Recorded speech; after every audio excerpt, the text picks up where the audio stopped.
we are live. So please start, sir. Chairman garu. అలాగే ఒక్క నిమిషం.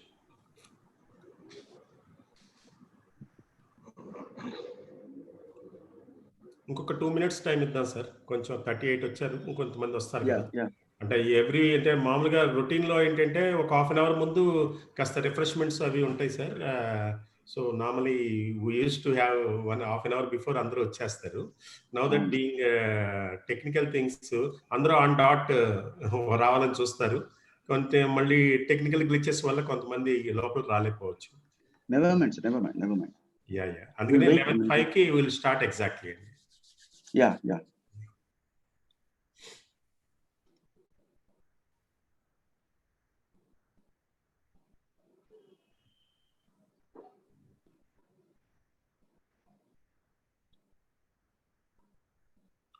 You are placed at Guntur అండి? అవునండి, గుంటూరు. ఓకే. ఎలా ఉంది కరోనా ఎఫెక్ట్? చాలా సీరియస్ గా ఉంది మాస్టర్. మీకు తెలియదే ఉంది, ఎంత బ్యారికేడ్స్ పెట్టేశారు. Okay. Movement is totally restricted.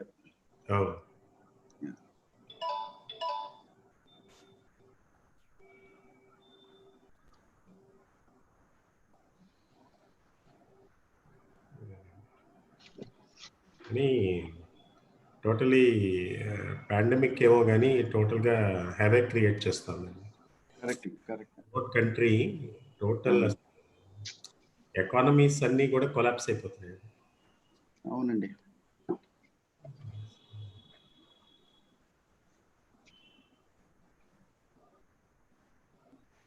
I think it will take at least 3 or 4 more years to revive, to go back to the originality in terms of economic growth. Yeah. Total thing ki anta untundandi. Okay. Friends, we are starting now. Good morning, ladies and gentlemen. Welcome to the virtual CPE meet on IPR. More emphasis is given on the trademarks. We are with us, Dr. Pawan Kumar garu, to enlighten about the today's topic of intellectual property rights. Friends, day in day out, we have been listening about the patents, trademarks, copyrights, and all these things. Being a professionals also will try to register the trademarks and copyrights a little bit, and though we are not giving 100% emphasis in our profession to the this particular area, and a lot more to be done in that particular area, because some client may come to us talking about the trademark or copyright. Depending upon the volume of the knowledge that we are having, we try to register the same as the trademark and copyrights. So in our professional urgency or routine busyness, we could not able to serve just treat the renewal policies and whatever the things that are to be done in this regard. So we have an expert in this area who is having more than 20 years experience. He is a doctorate in the cyber laws, cyber security, and also is providing more e-commerce solutions and other solutions also detailedly explained by us, by our Chairman Sikasa, Dr. Ravikishore garu in his profile. So friends, I request everyone to take the essence into the mind, because trademarks and copyrights is always very, very important, playing a very, very crucial role in our business communities. So along with you, I also join in updating myself about these intellectual property rights. Over to Ravikishore garu for introducing today's resource person. Yeah, thank you, Chairman, for giving me the opportunity. Good morning, everyone. Let me introduce you Dr. Pawan Kumar, today's speaker.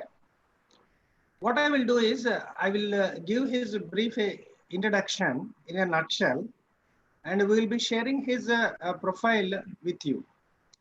In a nutshell, to speak about Dr. Pawan Kumar, he has done his doctoral research on cyber crimes with emphasis on e-commerce offenses from Acharya Nagarjuna University. His master's degree was on Constitution and Administrative Law. He has about 15 years of teaching law and 5 years of industry experience. He worked as a manager legal in Coromandel International, Hyderabad, and also as a senior manager in IMI Mobiles a multinational mobile technology development company, as their intellectual property rights in-house consultant. He has been into the intellectual property rights consultation service for the past 10 years in the name of Veda Associates. He has written about 10 articles which were published in national and international journals apart from his seminar and conference papers. He has been a freelance speaker on intellectual property rights and soft skills to various engineering, management, and pharmacy colleges. Friends, I present before you Dr. Pawan Kumar. It's over to you, sir. Thank you, Ravi Kishore Garu. And then I also thank Srinivas Rao Garu, the chairman, Vijayawada chapter ICI. My association with ICI is almost 10 to 15 years old, you can say. Like when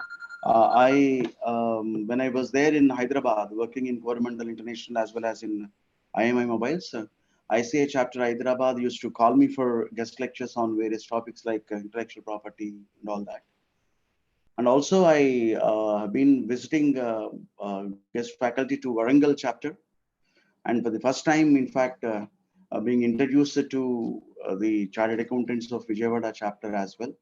I'm blessed for this opportunity. I'm look forward to have this kind of interactive sessions in the course of time so that we both can share the knowledge together.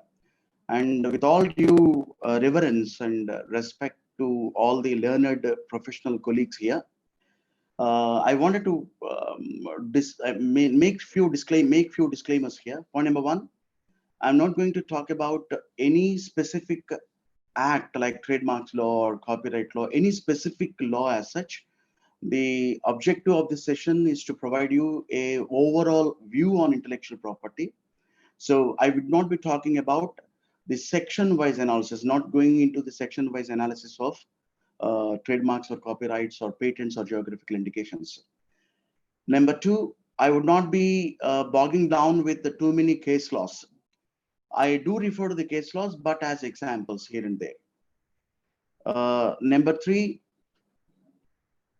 the objective of this session is to provide a eagle view, a kind of a eagle view on IPR with special emphasis on the concept of property. How should we understand it and why should we understand it? As we're all chartered accountants, I am addressing in specific the group of auditors. I thought it is more pertinent to talk about intellectual property vis-a-vis the role of an auditor. And with that perspective, I would be introducing various intellectual property categories and also the stages where your role is predominant, where your expertise is required more. So much before I get into this, what do we all mean by the property? We all know the categories of property. We have been hearing them like tangible properties, intangible properties, movable properties, immovable properties, corporeal, incorporeal, so on and so forth. Had it been the class of jurisprudence, we would be talking about these classifications of properties for a week time. So now, let us start with one small example straight away so that you appreciate it. Suppose you purchased this mobile phone from a vendor. Now, as I cannot allow everyone to speak on it, I raise my question and then I'll answer this from myself itself, right? Okay. I purchased this mobile phone from a mobile vendor. Now the question is, what did I purchase? The quite obvious answer from a common man is mobile phone. But legal perspective of it is a little different. A common man might think that he purchased the mobile phone. But if you refer the Sale of Goods Act, the definition of goods like it goes like good in the form of property. Property, the Sale of Goods Act deals with the properties in the form of good. So the transaction that I am talking about, to come under the purview of Sale of Goods Act, the Sale of Goods Act deals with the properties that are in the form of good. When I say good, Sale of Goods Act does not talk about the special properties. I'll tell you what is special property here. So as a purchaser of the mobile phone, I did not own the brand name called Samsung. I'm not the owner of this. I did not own the shape of it. I am not the owner of the know-how in it, the technological know-how that made this mobile phone. Then what did I own? Then what did I buy? What do I mean by saying I purchased this? What did I purchase? I purchased the utility of this mobile. I repeat, I am the owner of the utility of this mobile phone, but not the intellectual property embedded in the mobile phone. That's why under Sale of Goods Act, it says the special properties of the goods are not covered under the Sale of Goods Act. So the form is most important. The form of the property is important under Sale of Goods Act. Similarly, if you refer to the Transfer of Property Act, like immovable property, the emphasis more is given on the form of it, like it must be rooted to the earth, fastened to, deeply attached to. So the structural character of the property emphasized more in the definition of immovable properties as well. So as of now, the property that we are familiar with deal with the forms of the properties.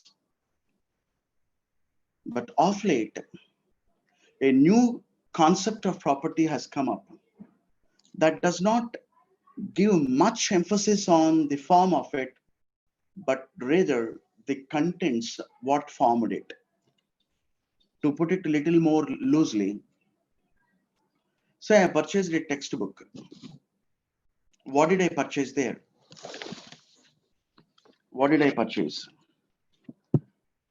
When I purchased a textbook, I purchased knowledge embedded in the textbook. In the sense, the utility of the knowledge, if I read that book, I gain some knowledge out of that. So the access to the knowledge I purchased, not that physical book as such. Anyway, that physical form is also important. But the knowledge, the access to the knowledge that I purchased, which is intangible. And if I refer the same example from point of the author acquires ownership on the expressions that he has given in the textbook. I don't know when I'm clear on this or not. The expressions, say for example, I always take this example of Twinkle Twinkle Little Star, though it is not copyrighted anyway. It cannot be copyrighted anyway. Twinkle Twinkle Little Star. The way how you recite that is different from how I do. So the way how I am expressing it, the way how I am expressing it is most important, and that's my intellectual property, which is protected in the form of text. If I write a textbook, if I sing a song, the way how I rendered it is most important. That is my intellectual property, not the CD. I'm not talking about the form. I'm not talking about the cassette. Intellectual property does not deal with those forms, though form is important. It deals with the content or intelligence or knowledge or the manifested form of your brain embedded in that particular form is most important. I think it is more philosophical. Hope I'm making things clear to you. Let me go a little more slow on it. Intellectual property deals the contents beneath the content or container. Intellectual property deals with the ingredients, the internal know-how of it, but not this as such. Am I clear? Can I move on to the next stage of intellectual property? Can anyone Yes, sir. Yes, sir. You can go ahead. put it in the chat? Can Yes, I sir. use the chat box? Are you all familiar with using chat boxes? Yes, sir. Yeah, of course, sir. That's Definitely. fantastic. That's fantastic. So because as I'm a teacher, Also, I'm used to interact more with the participants. So I love to join you in the session. All. sir, may I ask you whether you are going to share any PPT or something like that, or I will do that little later. fine. That's I'll fine. share it to you. You can distribute it to the participants as well little later. No problem at all. What I mean is, do you want to display on it on the screen now itself? That's what I'm asking. I'll do that. I know I have the share option. I'll do that. Fine. I'll do that right across. You can go ahead, sir. We are just following. Yeah. No problem. Now you can see it, right? Yes, sir. Yeah.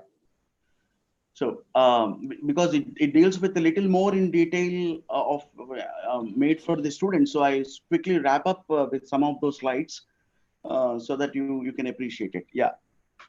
So the intellectual property deals with the knowledge, or if I take you straight away to the definition of word intellectual property, the WIPO organization, the definition given is an intellectual property refers to Sir, creation of excuse mind. me, sir. If you can kindly press F5 so that that screen maximization will be. Yeah. Agreed. Okay. Yes, sir. Okay. Thank you. These are all certain questions that I pose for the students to ask them where their intellectual property is embedded, experience, knowledge, and so on and so forth. So anyway, now move on. So to the definition, intellectual property refers to creation of mind, such as inventions literary and artistic works, designs and symbols, names and images used in commerce. Each one of them fall under different categories of intellectual property. But the bottom line of it is, it should be the creation of mind. Whatever is created forms part of intellectual property. Now, you could ask me, if you see around, everything is an intellectual property. Even the curtain behind me is a creation of mind. Somebody designed it in such a way. The television, the AC, everything, the mobile phone, everything, the laptop, these are all the creations of mind. And the creations of mind are subject matters of protection under intellectual property law. And what is not creation of mind? Everything is creation of mind. That's what it is.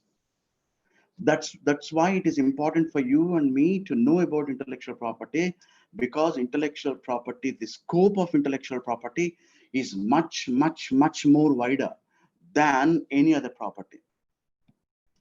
The scope of my property right is confined to this property alone. If I say I purchased this, I can use only this mobile phone because I purchased it. I cannot use somebody's phone.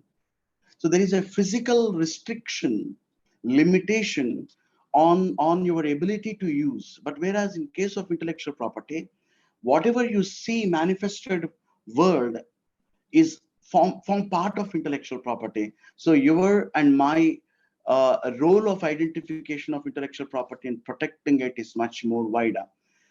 Now, so then the term intellectual property denotes the specific legal rights and not intellectual work itself. We'll go a little more in detail. Universal Declaration of Human Rights give an emphasis on that. Now, why should you and me know it? What is important for you and me?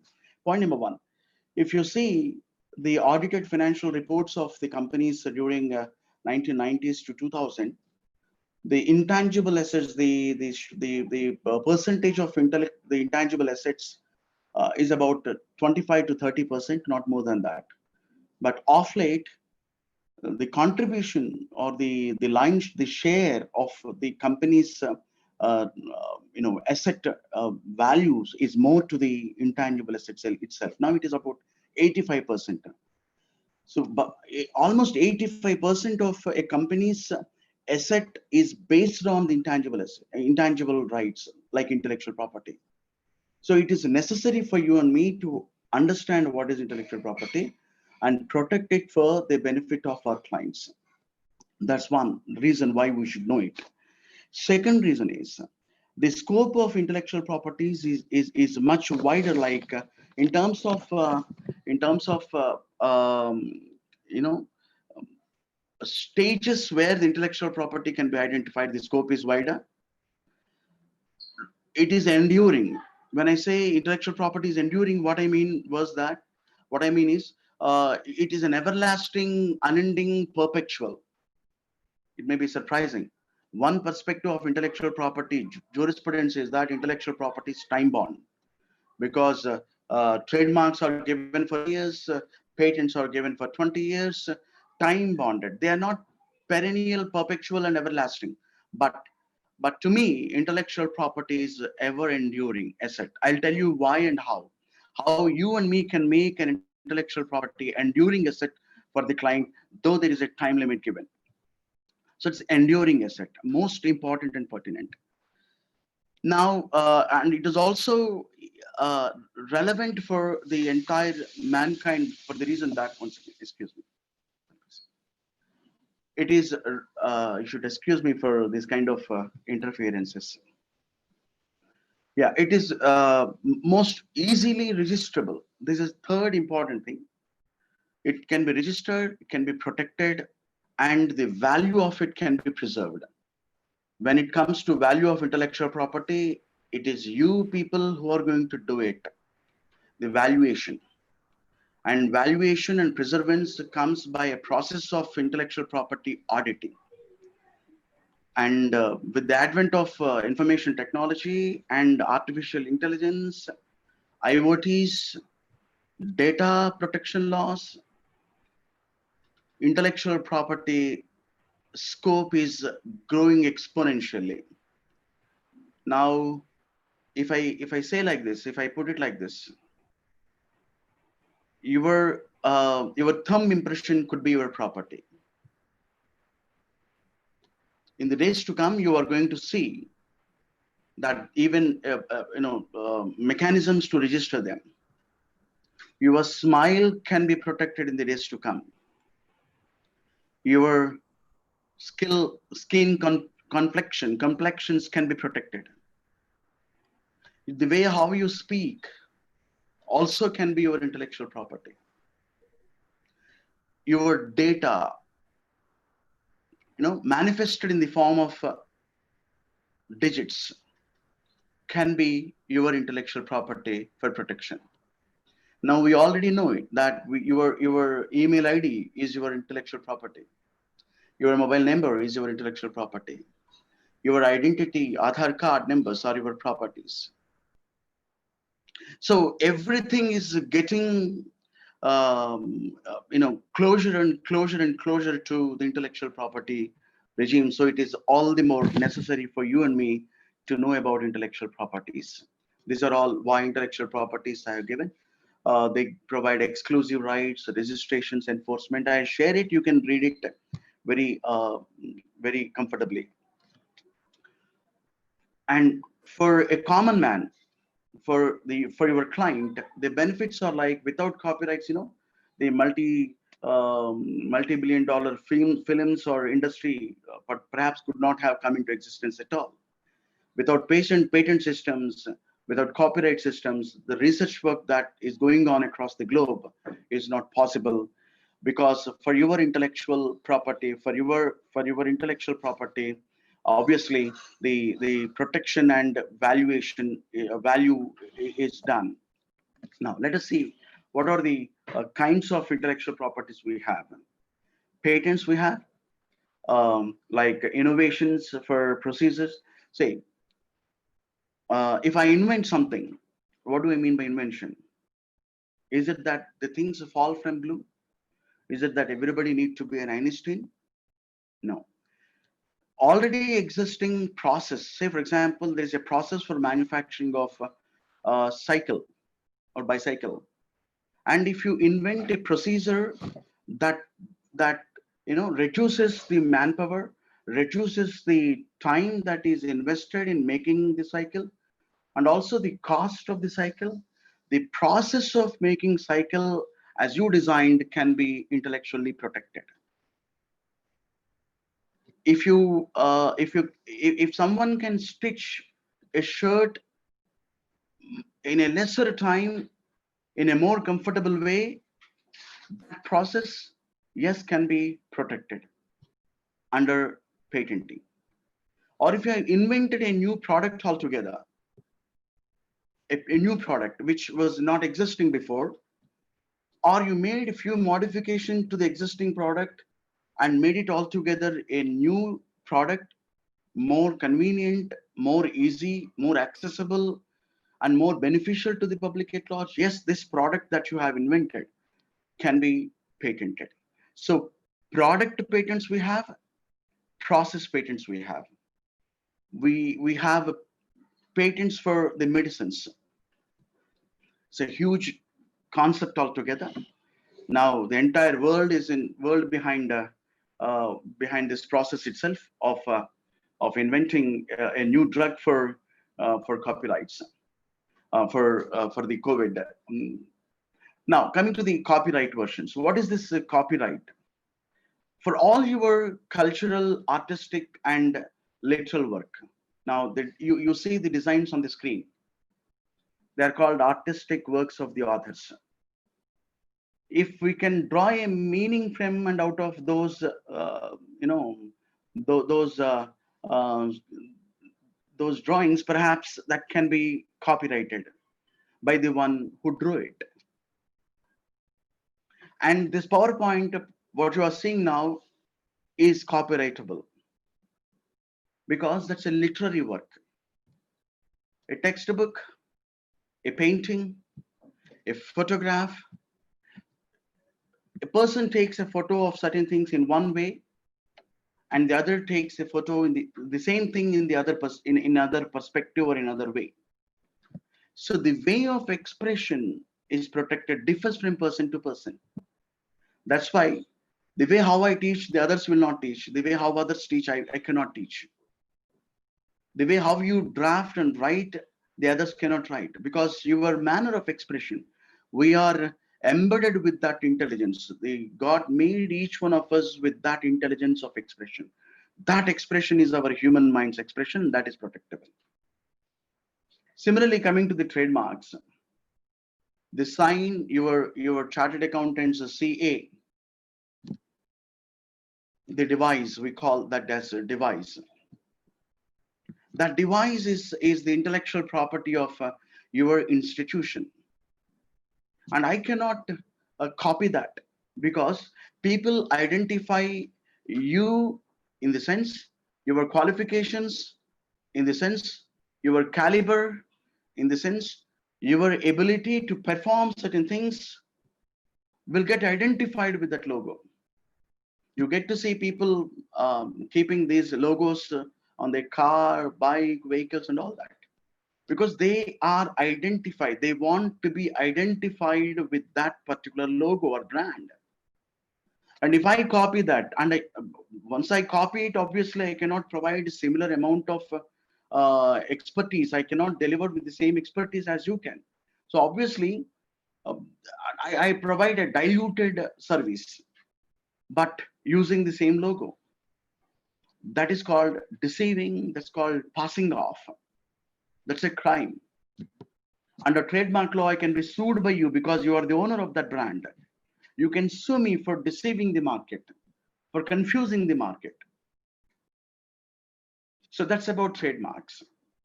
We will go a little more in detail with the trademarks during the session. And then designs and integrated circuits like microphones, all these microchips and the designs and layouts of motherboards or logical expressions of your commands. Say, for example, if I press the down arrow, it is moving up, down, and all that. So the command, the motherboard embedded in it, has a logical connection to it. and that logical connection to that provides me the output required. So that logical designing, you all know the logical diagrams based at 10th class or intermediate, we all have studied it. Anyway, so those layouts and designs are also protectable under the law. And the next one is geographical indications. That's what your chairman sir was referring to. Geographical indications are like, I'll give you the example like Bomanas, what is that? Tirupati Laddu, Kanchi, Arani, Dharmavaram, Banaras, Pochampalli. These are all the names of the places. Why the names are the products or sarees are identified with the names of the places? Because the skill of viewing them or skill of making them or the raw materials to make them with that quality or with that durability are found there only. The people of that particular locality, a section of people in that particular locality, getting their livelihood doing that job. Puttadi bommalu. So they make those toys with a kind of the raw materials that are available only in that particular place. Agra Petha. I cannot make a peta here in Guntur or in Vijayawada, label it as Agra Petha and sell it in the market. Because the Agra Petha made by the people of Agra, by the resources and raw materials available in Agra, has a different flavor and taste.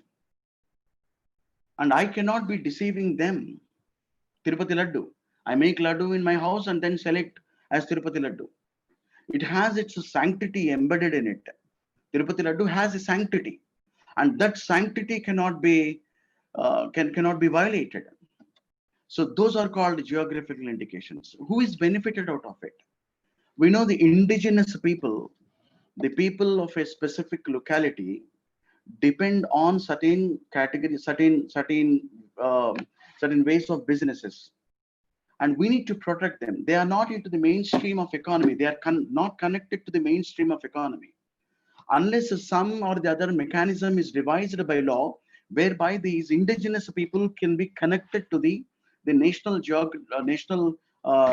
gross production.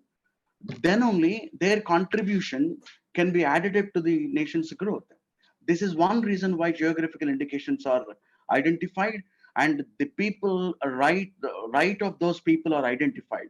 They can sue me and take compensation if I sell a laddu made at my home as Tirupati Laddu. I need to compensate them.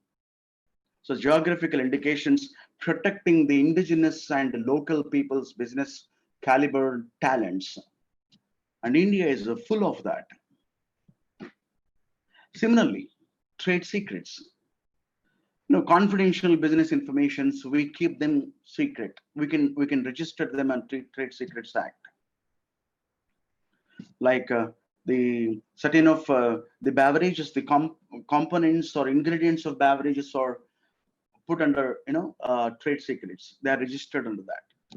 Perennially, everlastingly, I only the one who registered them as trade secret will have an exclusive right to use those trade secrets and earn business out of that. So these are I'm not getting into the intellectual property aspects of data, intellectual property aspects of artificial intelligence.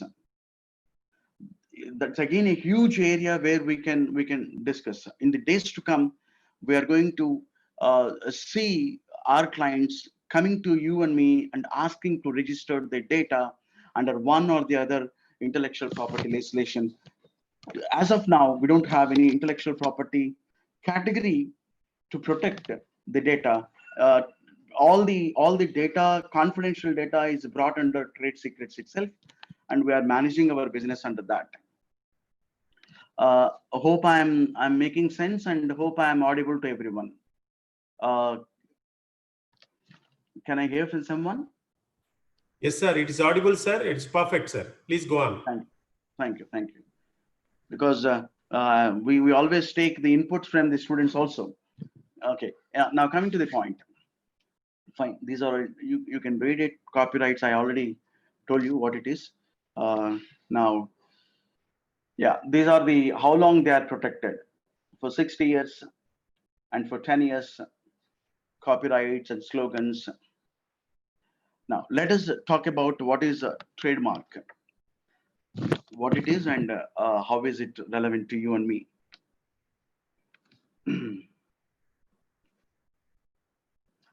By and large, trademark is like a kind of a word, a phrase, a symbol, or a design, or a combination of these that identifies and distinguishes the source of the good. So when I say and sell a good as manufactured by Samsung, along with the word Samsung, certain qualities of it also you understand certain qualities of Samsung. When I say it is a Lifebuoy, yes, it has a different flair. You have your own understanding about the product and the brand. When I say Lux, you take it in other way. If I take say Cambridge University, yes, you take the name of it with one reverence. Similarly, the other education institution you take with other reverence, with other respect. So with the word, the image of the word also inbuilt. That's one point. That's why you need to protect it. Second, with the image, the quality, durability, and longevity is also embedded, like customer satisfaction. So that's the reason why you must protect the trademarks. So identifies the another important factor here is one product must be distinguishable. One trademark must be distinguishable with the rest, with the other. Only then we will have, as customers, we'll have the choice. We choose. I need this pen. I need this book. I need this particular mobile phone. We choose by their name. When we choose by their name, obviously, buyer beware, caveat emptor. We are taking the onus of the more suitability of it. Buyer discharges his responsibility. He will not ask you for what reason you are buying it, because by the name of the product, you are identifying its suitability to your requirement. So the brand provides a kind of assurance to the needs and suitabilities of the customers. That's why you need to protect the trademarks.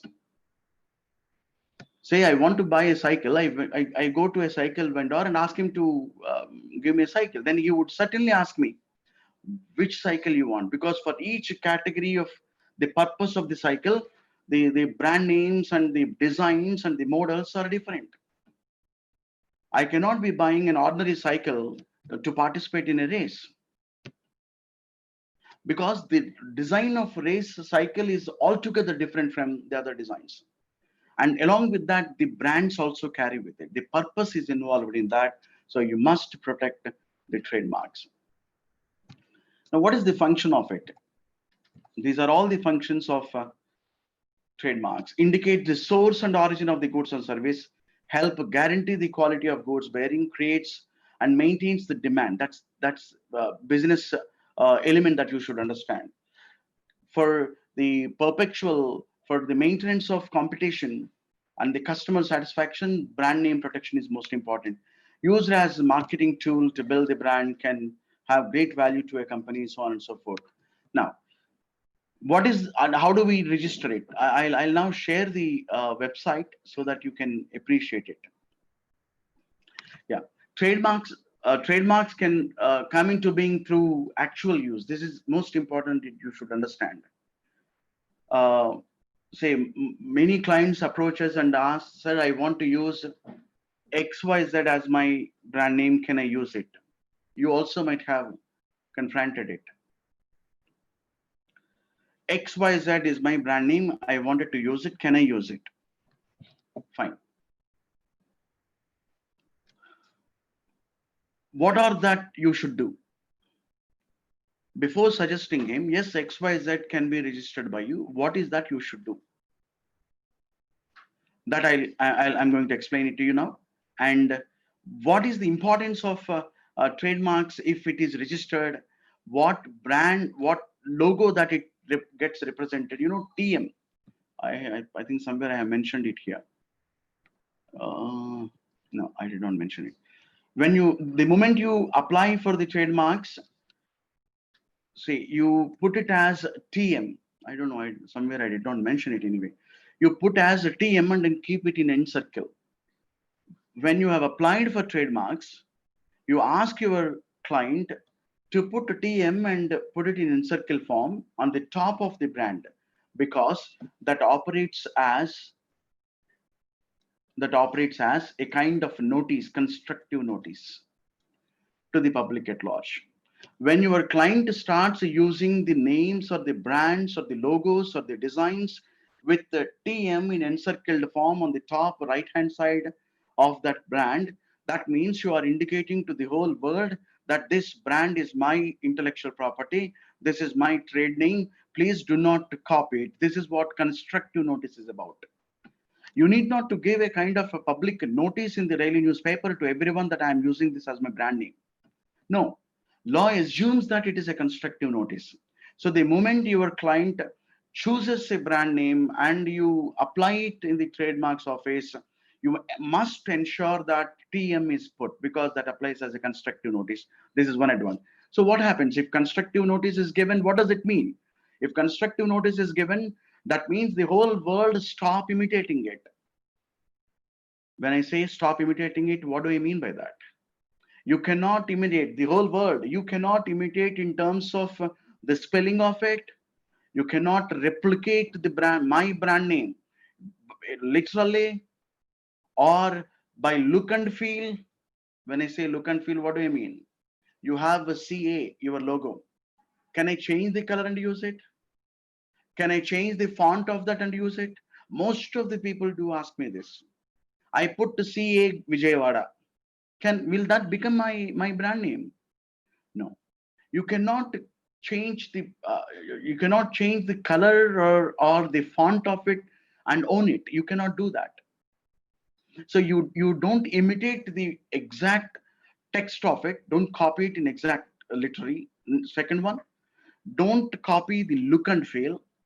Third one, do not copy the phonetics, how it gets pronounced. Your word should not even be closer or similar in terms of its pronunciation. I'll give you a small example here itself. See, Google is what we all know. Google. So when you apply for, say somebody registered Google.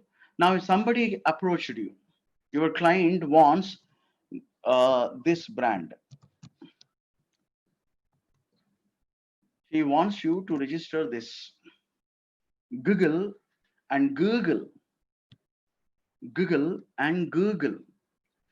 Now, if you search for Google, I'll tell you where you should search in a couple of minutes time.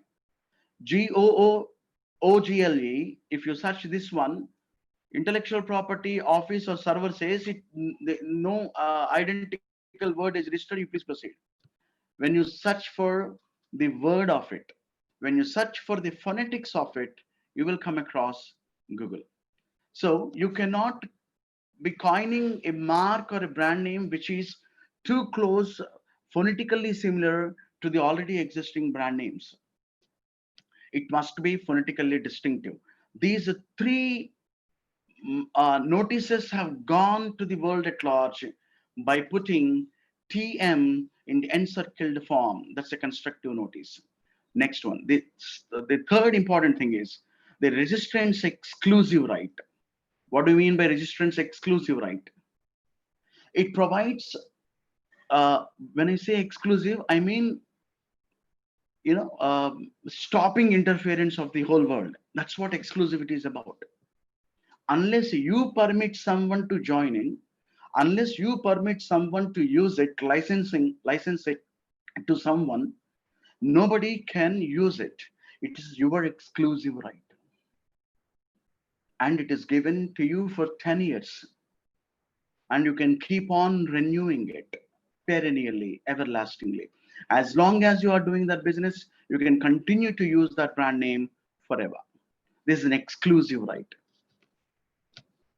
If I am allowed to go a little more philosophical perspective of exclusive right, all intellectual properties are called negative rights. They're not positive rights. They don't confer right on you. To put it in a different way, they don't confer right on you. Rather, there is an obligation on the whole world not to interfere with your right. So it's not a positive right, but rather it is a negative right. As long as nobody interferes your right, you can continue your ownership on that. Anyway, now let me move on to the next thing. These are all some of the examples of wordmark, Colgate. For phrase, as I told, phrases also can be registered. Vinanda Vinandi Ulasanga Utsahanga is a phrase that can be registered. Perhaps for Coca-Cola, you see the word mark can be registered as well as the design of it. The look and feel of it can be trademarked. The color combinations can be trademarked. And the look and feel of it can be copyrighted. So this particular Coca-Cola, whatever the way how it is written, can be copy protected. Nobody can have similar identical brand or mark. Now symbol, these are all the symbols, examples of symbol. Design, this is what I'm talking about. Pepsi, this one is registered by Pepsi, and also this one is registered by Pepsi. And in India, we don't have classification like service marks and product marks. We don't have such classification at all. We give for trademarks, we call them trademarks only, whether it is for hospital or for manufacturing of a product. Trademark is one and the same for us. But in the rest of the countries, the service marks are different. McDonald's mark and Walmart marks are service marks. AT&T is a telecommunication industry. They have their service marks. And these are some of the other business associated aspects. Why I'm telling all this is that for you in particular, that when a client comes to you, you must be able to identify various intellectual properties associated in his business model, in his business idea. He comes for a brand name, but you must be in a position to suggest for copyrights also, not just to get the business for business, but also for the protection of the intellectual property of your client. So that's the reason why I'm trying to give you the overview. Yeah, Vijay Balan's Kajal, anyway, MG360, you can read it. Now, there is off-light intellect. The trademarks have gone little more ahead than mere phrases, mere words, mere designs, mere logos. Now we also have the provision for registering the sounds. Michael Buffer, example of Michael Buffer. I'll share my. I'll take you to YouTube channel where I can. Michael Buffer's. Am I allowed to now to access the YouTube here? Is it okay with you all? Perfectly okay, sir. You can go ahead, sir. Yeah. 1 second. How do I do that? Shall I stop sharing it now first and then click on? Okay, now it is available. Okay. From your computer, you can share the internet. You can browse the internet and then give the YouTube, sir.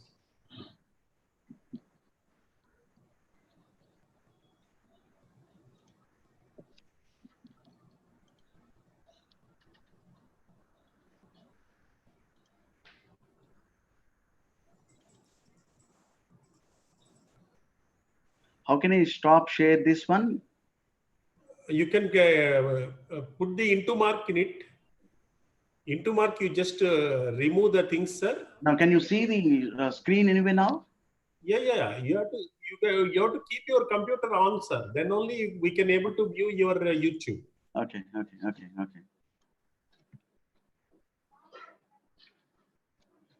Like any other file, you just open the YouTube, sir. Agree. I'll do that. 1 second. Bear with me. 1 second. Huh? Yeah. Go ahead, sir. No issue.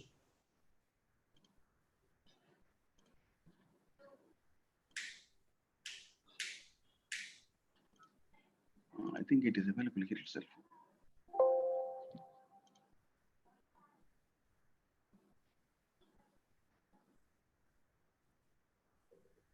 Okay.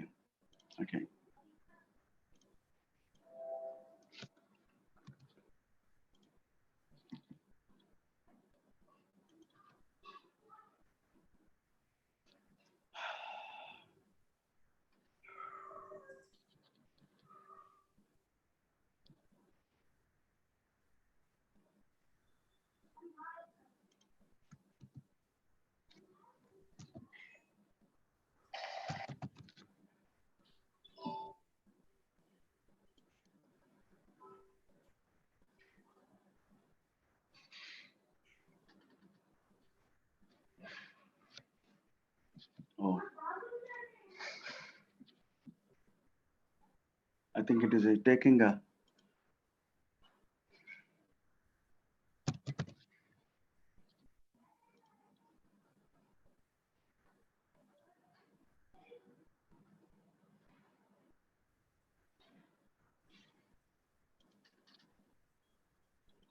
Yeah.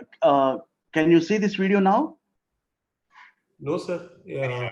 Needs to grab attention. No, you can't see. Yes, sir. I just click into of this this PowerPoint presentation, sir. Okay. I do one thing. I share what now? Oh, no, I share this. Yeah. Share. Yeah. Sorry, you can share the entire screen. Yeah. Now, Yes. yeah, I'll do that. Okay. I'll do that. Tonight, Yes, it's we are You good. can going see to it now, right? witness the most Yes, sir. anticipated Yes. match in the history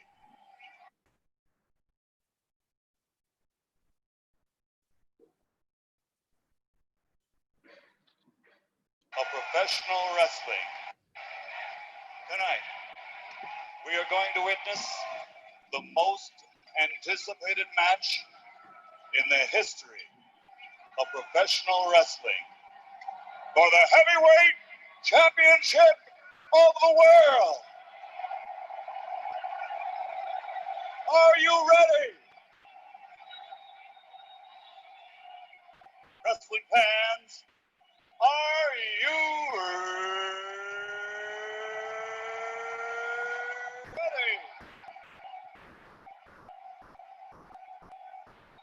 For the thousands in attendance and the millions watching around the world, from the capital city of the United States of America, Washington, D.C., ladies and gentlemen,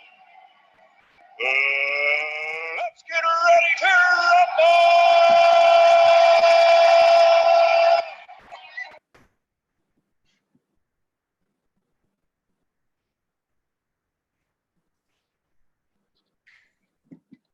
So, Ladies and gentlemen, let's get ready to rumble!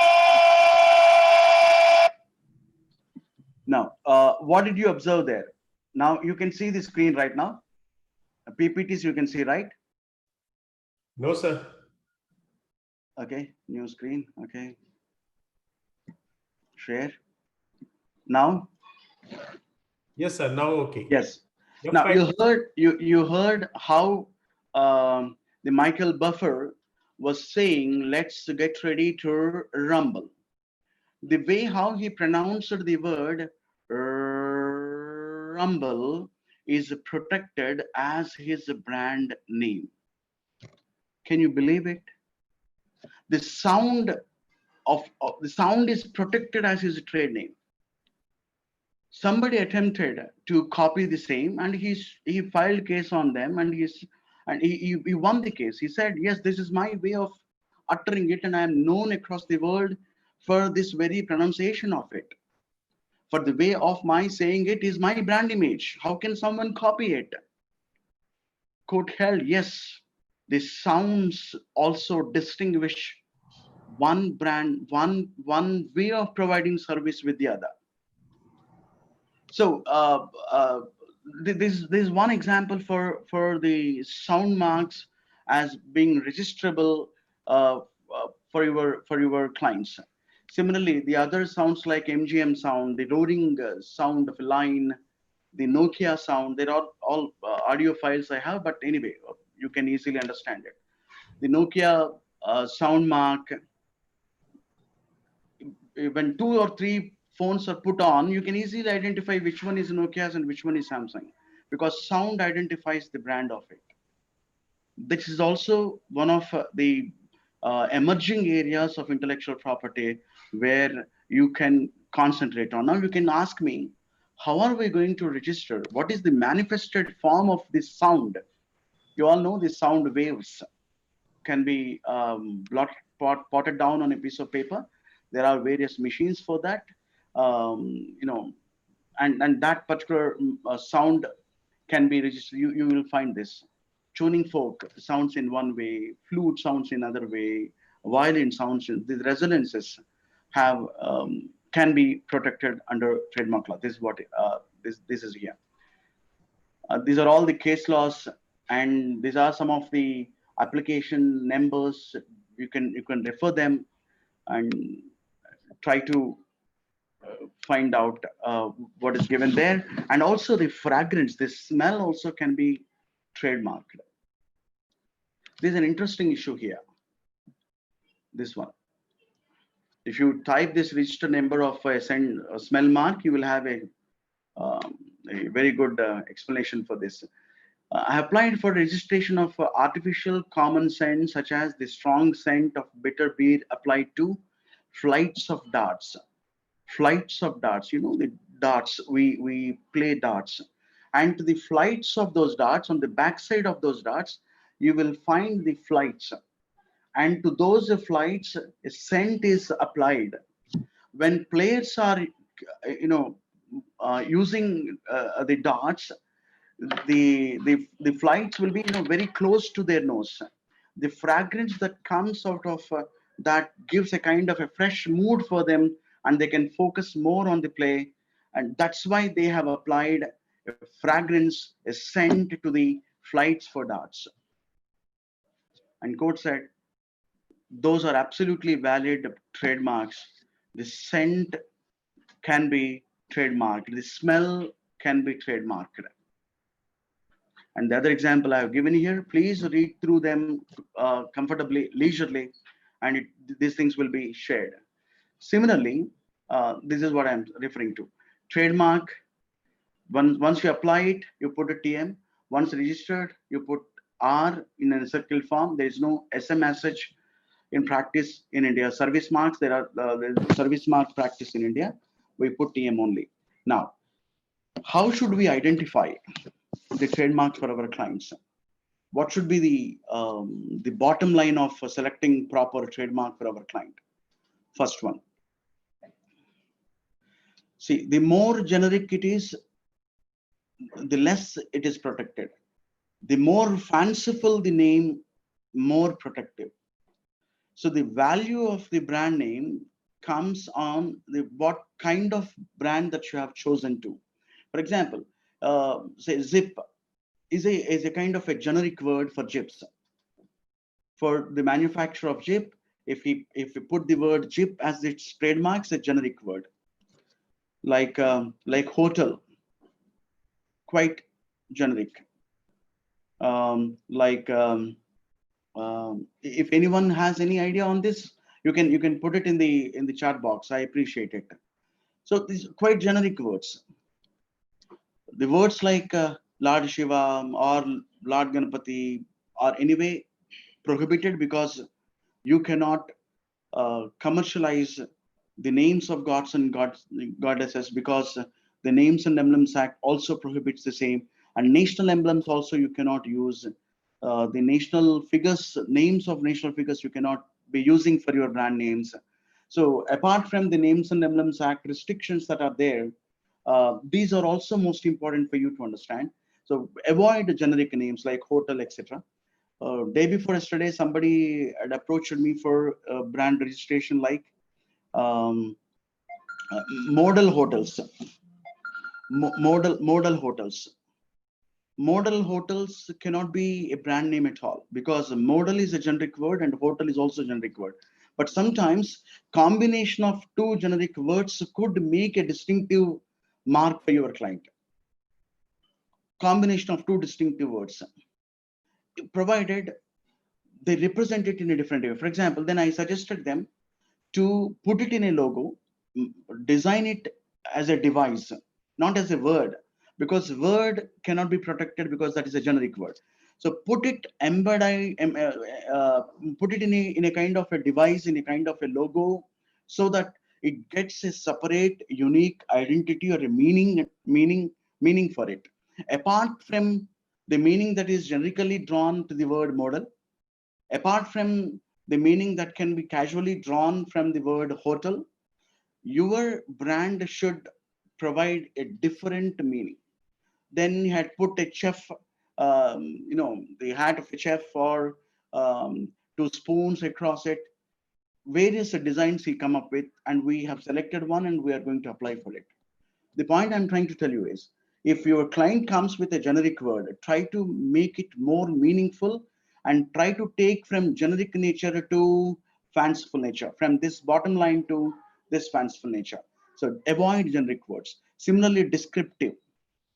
Spray is a descriptive word. Beauty is a descriptive word. Tasty is a descriptive word. On that, nobody can get an exclusive right. Tasty hotels or tasty food hotel. No way, no way, no way. So avoid descriptive words for the marks, and also avoid suggestive. To be more and more, protective in nature, I'm talking about. Suggestive is also quite good, no doubt about. Like Citibank, they are in. What do you mean by suggestive? Generally, it is believed under trademark law that the mark and the business that you do should not match. Your brand name should not indicate what business you are into. Only then your brand is said to be more protective and worth registering. Avoid suggestive. For like example, as I given Citibank, avoid that. Then arbitrary.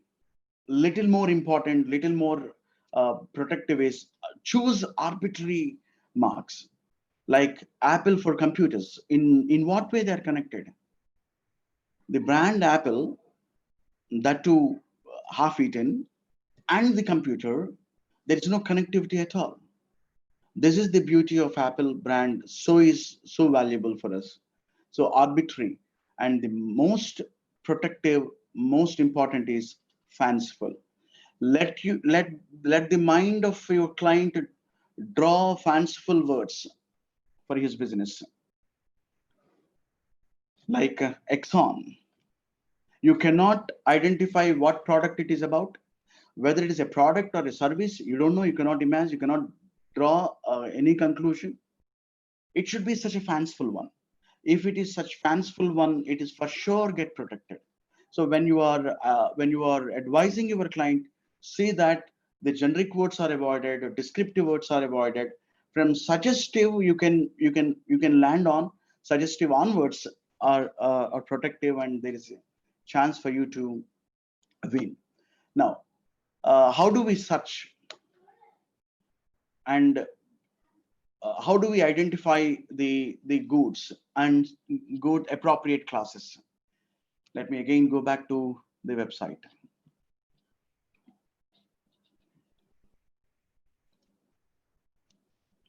Hello? Hello?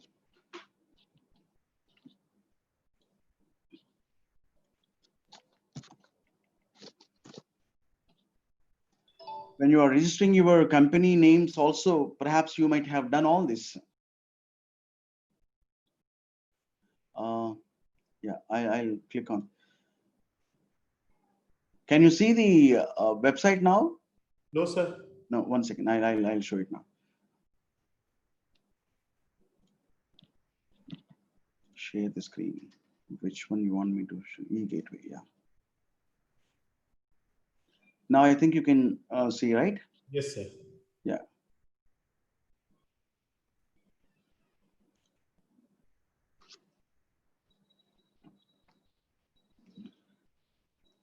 No, you know, there are various classes of marks, classes provided under the trademark law. You might have seen it. I'll give you.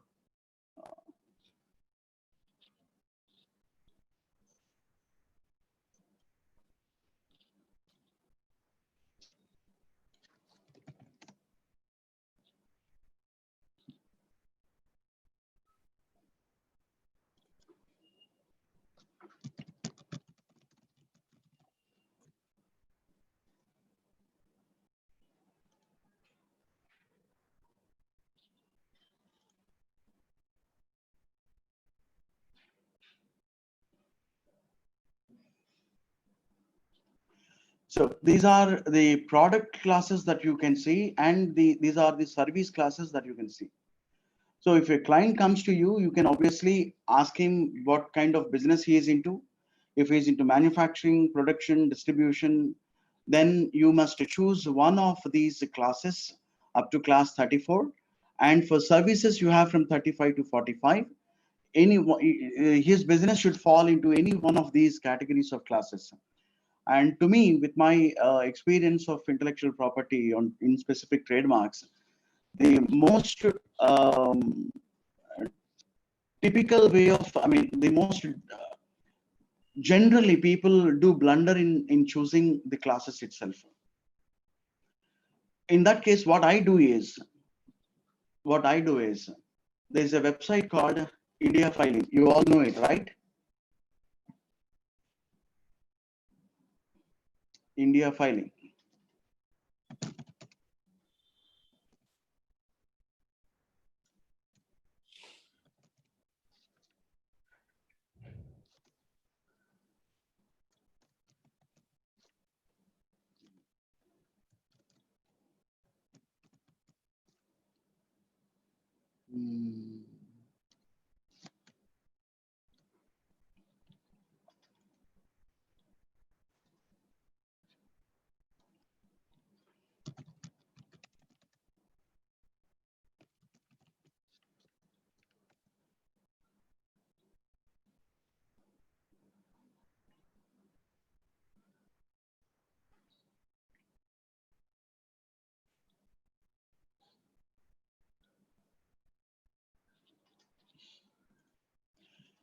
Here, what you can do is, even here also, this is a portal where the world trademark servers are centralized at one place. You can search the word, you can see the nice classes here. You can identify, you can click on the Indian IPR relate this one, and then search for the marks. You can also do like yeah, say for example, your client is into medical services. Which class comes into picture? Which one is most relevant for that? Class 44. You can see the page here, medical services.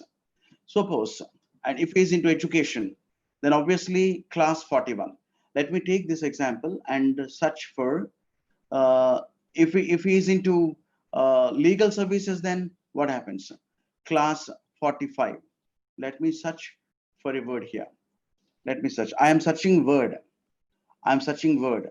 There is another way of search. The other search model is phonetics also we have, and Vienna code also we have. Let me search for a word here first, Veda, and say it is about, they provide legal services or intellectual property related services. Say type class 45. Search. Is it? You find few marks here, in the name Veda, and you also have details about about the owners of it. Is registered, show details. This is about they are into marriage links. Why then marriage links has come into legal services? If you see the class marks, class details, you will find that how I take it. Oh, minimize. Yeah. If you see here, come on, move on. If you see here, legal services, security services, protection, and individuals, personal and social services. Personal and social service. So the marriage bureau here, they are into providing services to the individuals. But if you click and see this one, they are into providing legal services. So each class here has within it provide a different variety of services. Now you can ask me one question. Say, that's why I have taken this example. Veda VEDHA and Veda DHA, VEDHA, falling both of them under same class and both are registered. How can it happen? There are two things here. One, the way how Veda represented here is different. The look and feel is different. No man of ordinary prudence would mistake this Veda with this VEDHA, because the look and feel is different, and this is written in Telugu and this is in English. That's one way of distinction that you can make. Second, it looks to be more religious, and whereas it is not so. Even there also there is a distinction. Third, their businesses are different. Here in this case, they are into marriage links. So there is no way one person, a common man, being confused one Veda with the other Veda. That's why both are registered here. So my point of saying is, you cannot rule out mere similarity. You cannot rule out mere similarity. But then, imagine a situation. If this Veda also is written in English without any logo, then what would be the case? Then this particular Veda proprietor can sue them and ask them stop using it. Then they could say, sir, my Veda is only Veda is only into marriage links. I'm not into legal services at all. So no way I'm in conflict with your business. If I am agreed with that, if this Veda is agreeable with the logic or with the argument that I have put, then I want them to give a declaration before the registry that they do not come into the legal services in the course of time. I take that undertaking from them and allow them to coexist. This is what we call coexistence of similar or identical marks. Now, let me go back. Am I making sense? Are you all there? Anyone? Perfect, sir. Please go on, sir. Yeah. Thank you. You're able to follow. Thank you. Now let me give you an example for the same Veda phonetics. Let me tell you this. Class 45 only. Let us take that. Yeah. Phonetically, two similar or two identical. Do I have or no?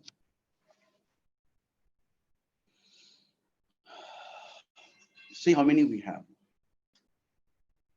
Phonetically, for this brand Veda, there are many two similarly pronounced marks, because the peculiarity of phonetical connectivity is that if first three letters are identical, then it raises objection. See, VEDHA, VIDHA, Veda and Vidhi. Though in our pronunciation there's a large difference, but see the VD has nothing to do with Veda, but still it places us before. Vidhi, Voit, Vedi. We need not be much worried about these many already registered marks under phonetics. If you are sensible enough, you can see how much difference is there. But the trademark registry, they search your application applied mark both in word as well as in phonetics, and send an objection letter to you asking, there are many trademarks which are identical with your applied mark. Why should we give you the permission for use? Then you must be in a position to distinguish already existing marks with your applied mark and tell them that this is what we are distinct from. Because I told you, trademarks are given for the distinctive nature. So you must be in a position to distinguish your Veda from this VD. In terms of look and feel, you draw now you draw lines of it. Say, for example, show details, VD. And they are into what? Consultancy, security services. They are into even legal services. See, this is where the problem comes. This VD is also into legal services. Now, this Veda is also into legal services. Now, the registry has a bottleneck now. Now, they would ask you, fine, okay, but they are also into legal services and phonetically both sound similar. Why would I give you exclusive mark or exclusive right to use this mark? Then you must be in a position to give your representation and say that they have put all the categories of services under the class of 45. They need to be little more specific. You can draw the lines. You can tell them that they are only into security service. They don't have legal services at all. You need to do some market research on that. Exactly map them what business they are into, and take the proofs from the market, and then submit before the registrar that they are into this particular business only. So and you are not into this. Veda is only into into legal services. They are not into consult security services at all. So on one way, in your reply notice, you would be telling them that I am not into those services which my opponent is in. I'm only into this, and I don't want to get into those services at all. I'm restricting or confining myself only to legal services. This could perhaps convince the registrar and give both of you to register. That's why we find even phonetically similar trademarks being registered. Veda registered, and Vidhi registered, Void registered, uh, with the objected. The objection perhaps is on these lines only. So once the objection comes, you need to go little more research, do little more research on that, and then find an amicable way out. There is a clause, remember, coexistence of similar marks is possible under Indian law. There is every possibility you can win over that. Yeah, 1 second. Somebody. Yeah. Yeah.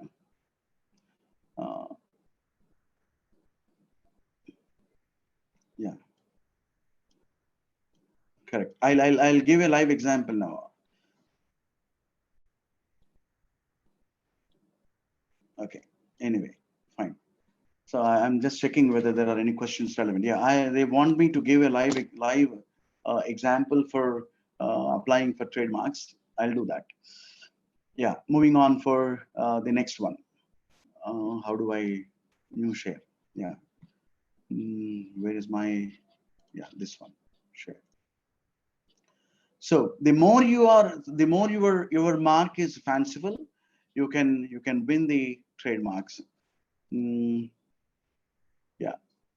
Yeah, this is what the example I thought of giving you. These are the list of trademarks that you have. Anyway, now let me dwell a little more deep into the applications itself, so that somebody had asked me this. Share, new share, this one. Yeah, share it. Now, let me go back to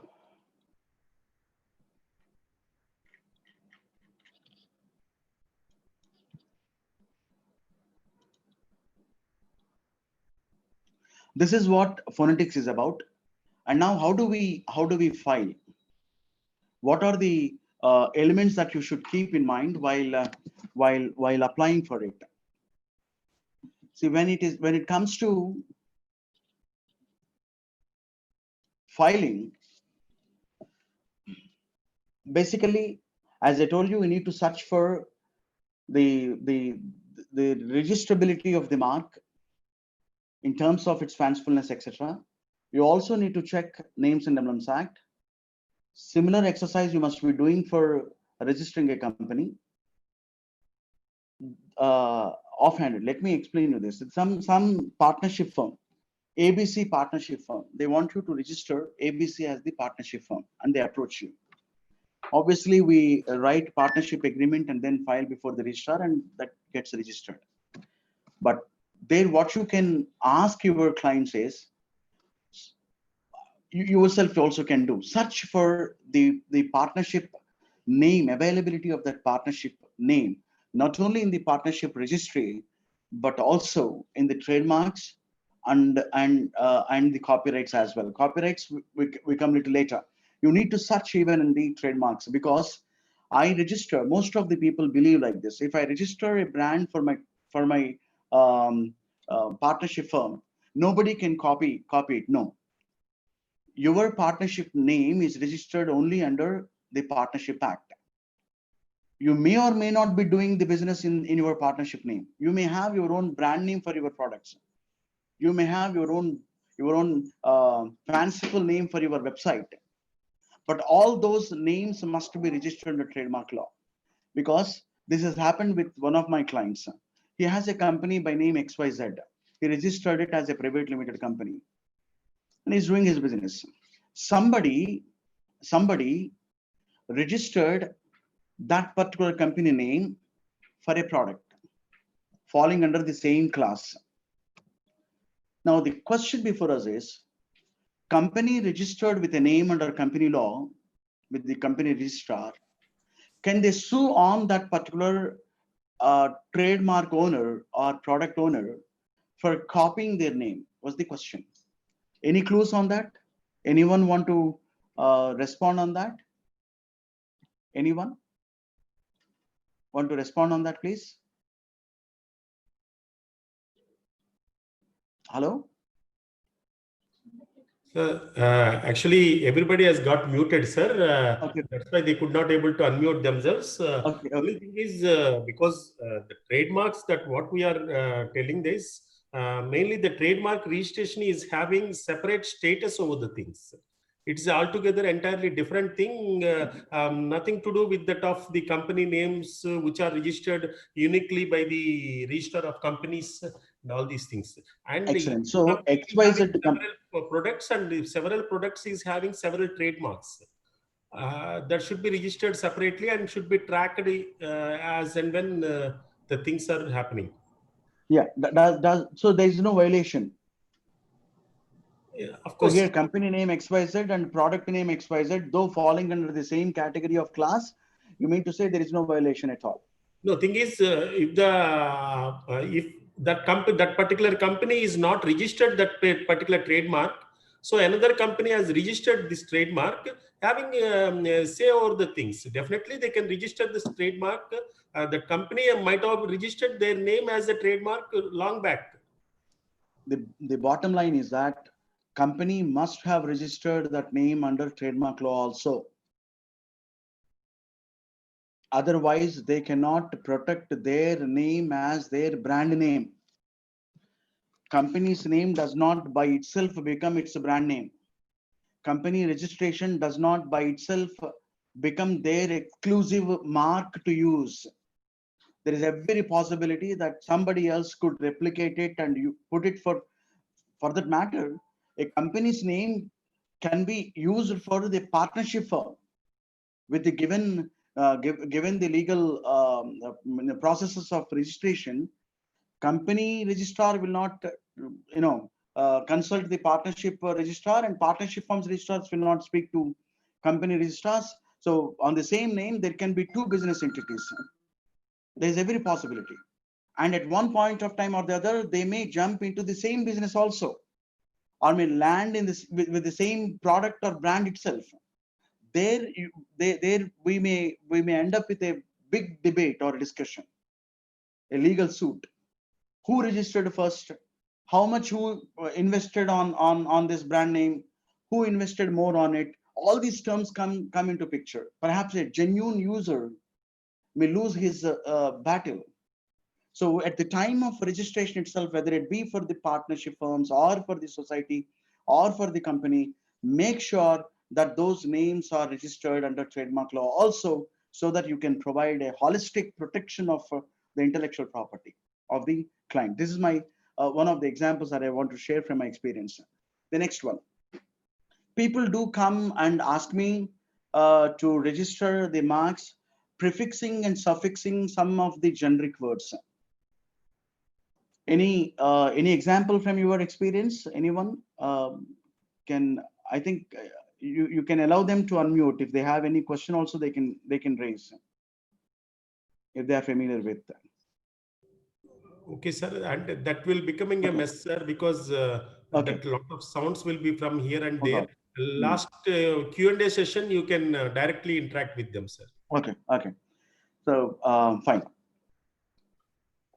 Problems say for example, technology, sir. Problems with the technology. Never mind. Okay. The issue like I say I want somebody has registered a mark called say, what should I say? Veda itself. Somebody registered Veda. Now I want to say Pawan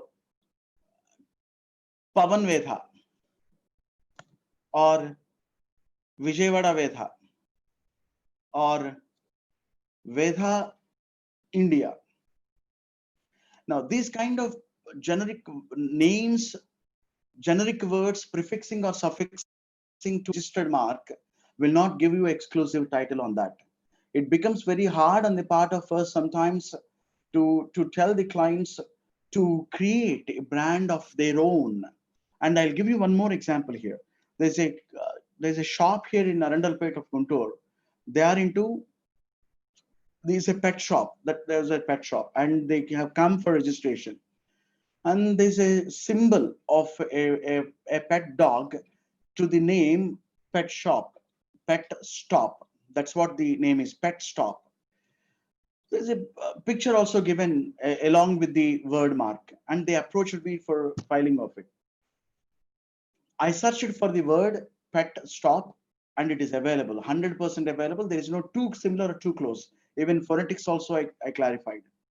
Now then, the second question I asked was whether that particular pet picture is drawn by them or copied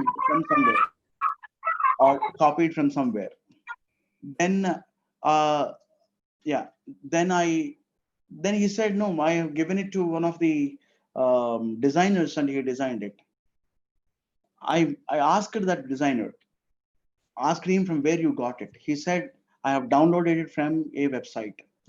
I visited the website that happened to be an American website, and in the terms and conditions and privacy policies of that particular website, it is written that the pictures that are given in or displayed here are the intellectual property of the website, and you cannot copy them, and they are for sale, and sale is for $600 for perpetual and for out and out sale.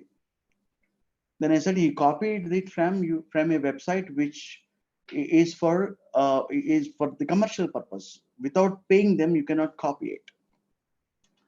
He, out of surprise, has taken me, and I have written a letter to that owner of the website asking we are from India, and this is what our requirement is. The shop is so teeny, very small shop. The turnover is very less, so we wanted to use this particular picture, and we need permission.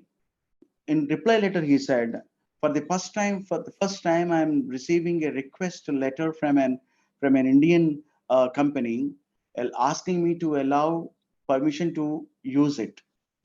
You know, he charged $1 from us, and given perpetual rights over that to use for any purpose we want. For such a small things, if we don't take care of, what happens, the jurisdiction they have mentioned there is New Jersey, Jersey City. So if this fellow using that particular mark uploads in his website, obviously accessible across the globe, and if he finds his mark being used by someone in India, and if he sends notice, this person has to travel down to New Jersey to give explanation, because intellectual property violations are rampant in the cyberspace. This is another area where we need to be very careful about. If your client is using trademark, make sure, ask him whether he is going to put it in the websites or not. There is another angle for this.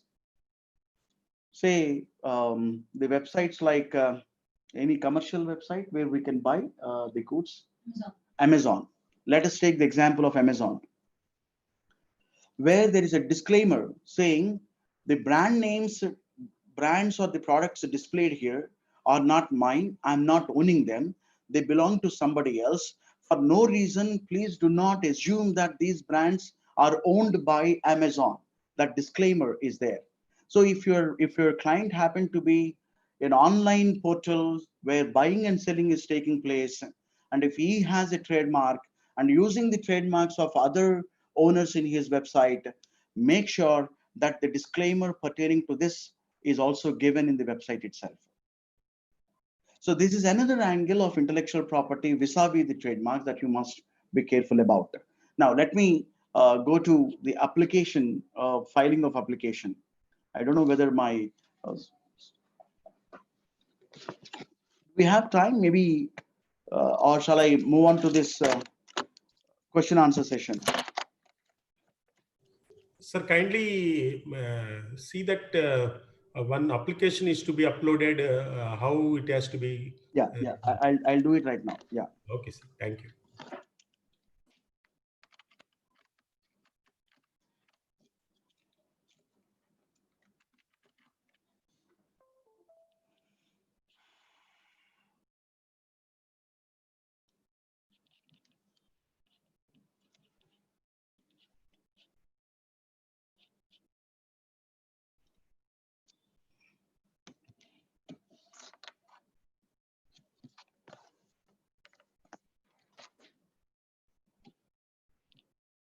I don't know whether my given technological know-how would facilitate me to do it right now or not. Let me try. I'm making an attempt here.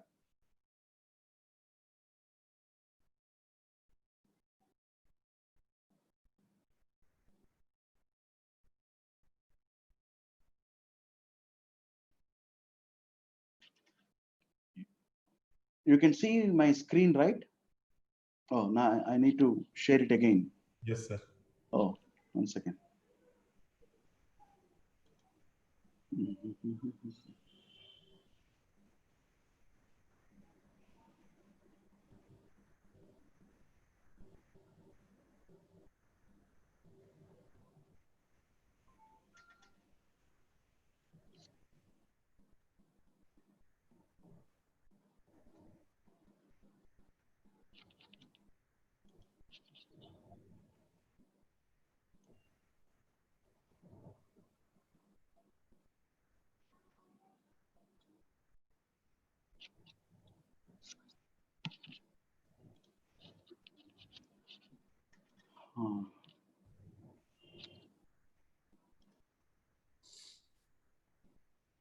One second, sir. I'm trying to open the Explorer because the digital signature. Anyway, I'm not filing it, so I can do it even otherwise also. Yeah, ipindia.nic.in. Where is it? Anyway, I don't file it, right? For yeah.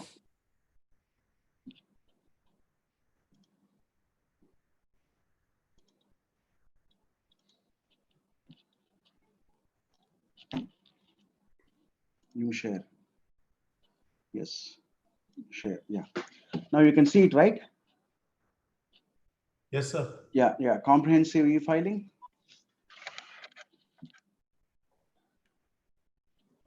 For trademarks, yes.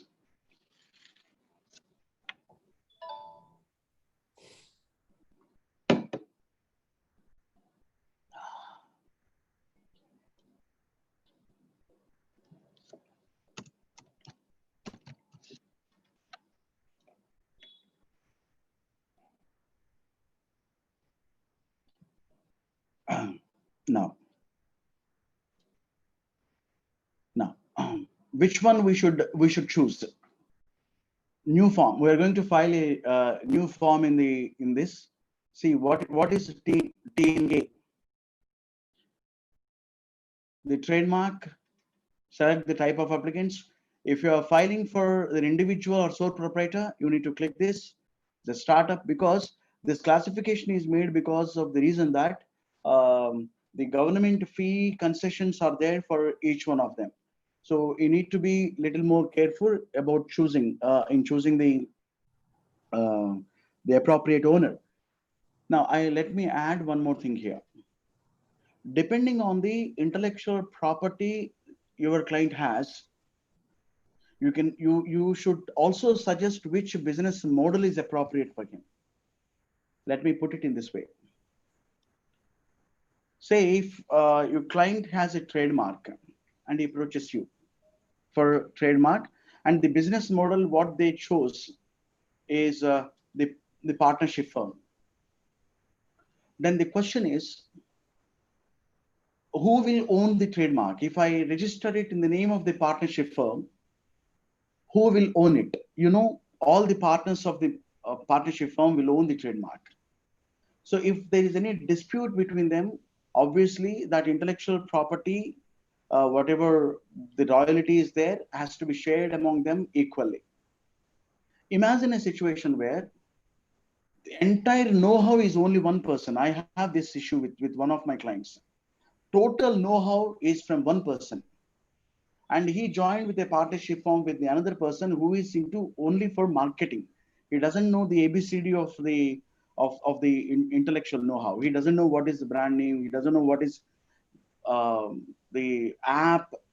He said he will market. He will invest for marketing, and one is for technological know-how, and the other one is for marketing. Both of them have become partners. Now, after a couple of years, maybe 2-3 years later, as this fellow has spent a lot of money, lot of time, lot of energy in creating the app, after all designing is over, once it is about to be launched, there's a conflict with the marketing fellow because the amount he wanted to, he has to invest in the partnership firm. He said, I cannot invest anymore. Now, this fellow, 3 years he spent all through research and all, and he invested his knowledge, designed an app. Now, the moment it comes for the marketing, he turned the table upside down and said, no, I'm sorry, I cannot do it. Now you tell me. The trademark is registered on both of them. The trademark of that app is registered in the name of the partnership firm. The know-how belongs to only one person. Now, if you dissolve the partnership firm, obviously, the fellow who did not do anything for the creation of the mark, for the creation of the app, will also claim royalty, will also claim goodwill, will also claim the money.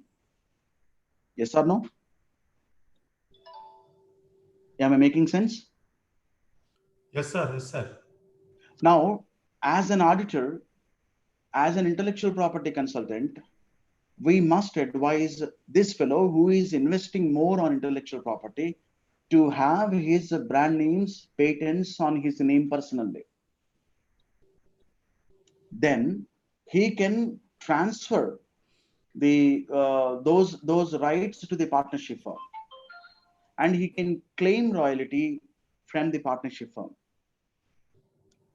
Am I making sense here? Yes, sir. You can go ahead, sir. This is one thing. Understood. So even the business model, or you can also suggest this fellow to go with a sole proprietorship. Then you can involve or make somebody else join in your business subsequently.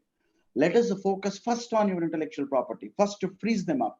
First, you register them, because for no reason you will be ending up with paying royalties and sharing amounts with other persons as well, which is not fair advice. Now, so in that context, you choose appropriate applicant, startup or small enterprise or other. Let me select individual. Now let me go to the others also. File TMM. What is this TMM? TMM is about the modifications, amendments. We know we do commit certain mistakes, like we chose a wrong for class, for change of class. TMM cannot be filed. Say there is a clerical error, typographic error, or maybe like you want to change the address. In that case, amend regulation or collective marks. For such kind of amendments, you can put you can apply TMM. Quickly, somebody can read these details of advertisement of mark. You can apply for that, and the division of application. Oh, I clicked on it. Sorry.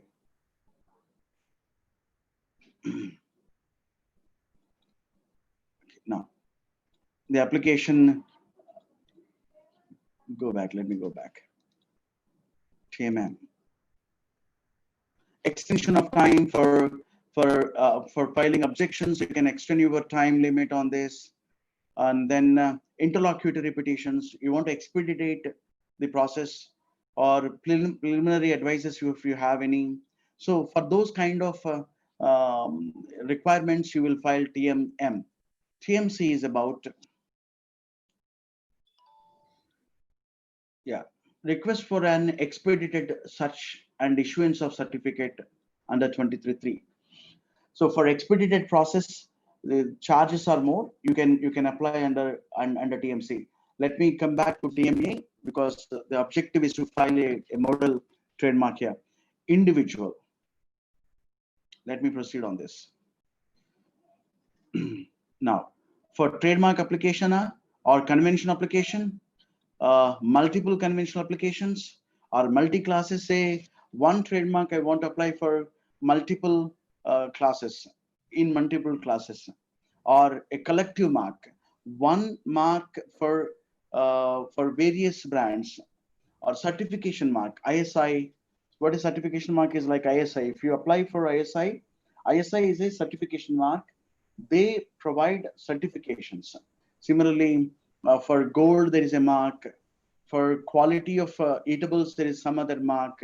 So all those marks are certification marks. If your client happens to be a certification provider, then you should select his mark under that. Now, after selecting this, after selecting trademark application, what should be the next one? What class under you want to file? Say, let us suppose 45, I want to file. For your understanding, submit. I'm applying for a trademark under class 45.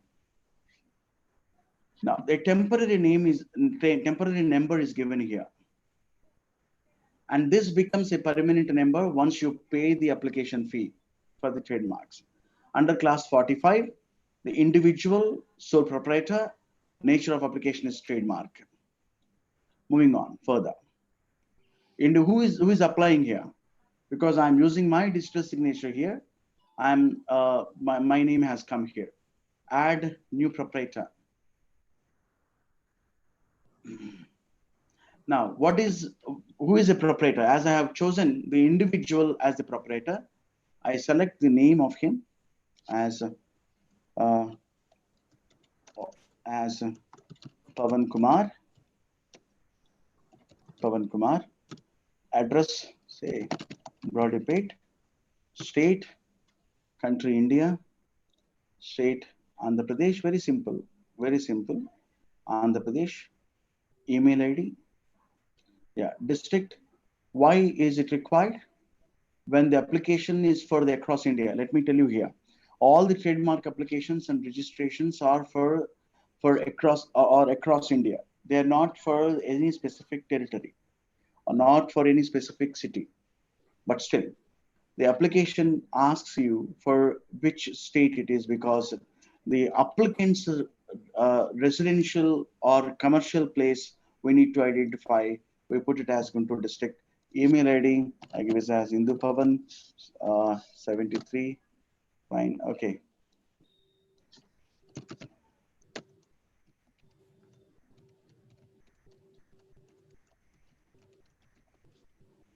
Yeah. Legal status. Individual. That's what we intend to. Applicant detail. My name is given. Address is given. So and so is given. Phone number is given. District is given. Submit. Now see what happens. Yeah. So my details have come here.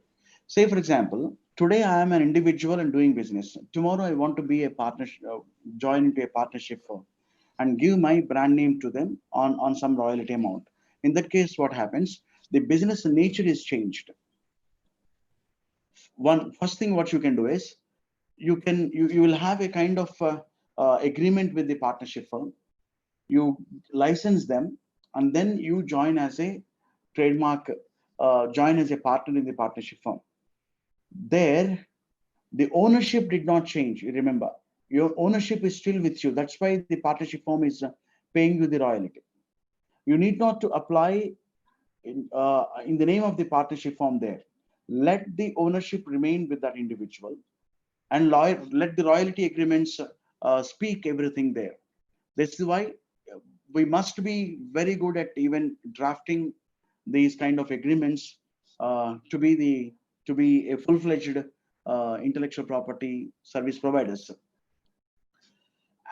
There is another reason, as it is the applicant's address indicates the jurisdiction of trademark registry.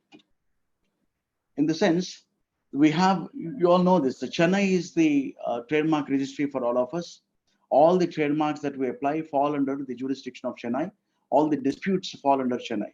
Now, what is the category of the mark? Category of the mark is word, or color, or device, or shape, or sound, or three-dimensional. These are all the category of trademarks that you can register now.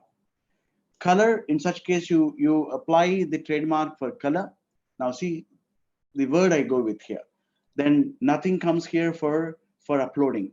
Say if I ask for a device, if I put I want to apply for a device, then a button for uploading image has come.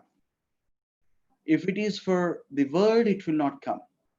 So again, you need to identify whether you are applying for the device or for the word. What is the device is about, and how is it different from the word? There may be similar, as I told you, given the example of model hotel.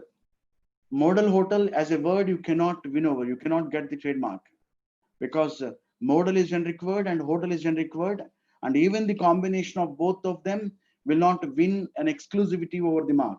So there is no fun in applying for the word mark for that. Then what you should suggest is go for a device. Go for device, then upload their mark there. Click upload, you select the mark,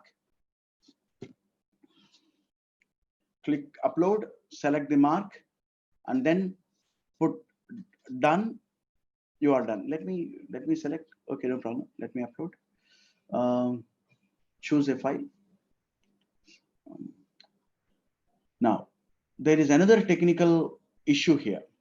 When you are choosing a photo or image of someone here, of your brand here, you need to ensure that the size of it does not go beyond these specifications. I don't know with that specification I have any right across now. Pictures, no. Anyway, we generally ask the clients to give 8 into 8, 8x into 8x size pictures, and we choose them here. Anyway, this you can do. You can do it. Move on to the next one.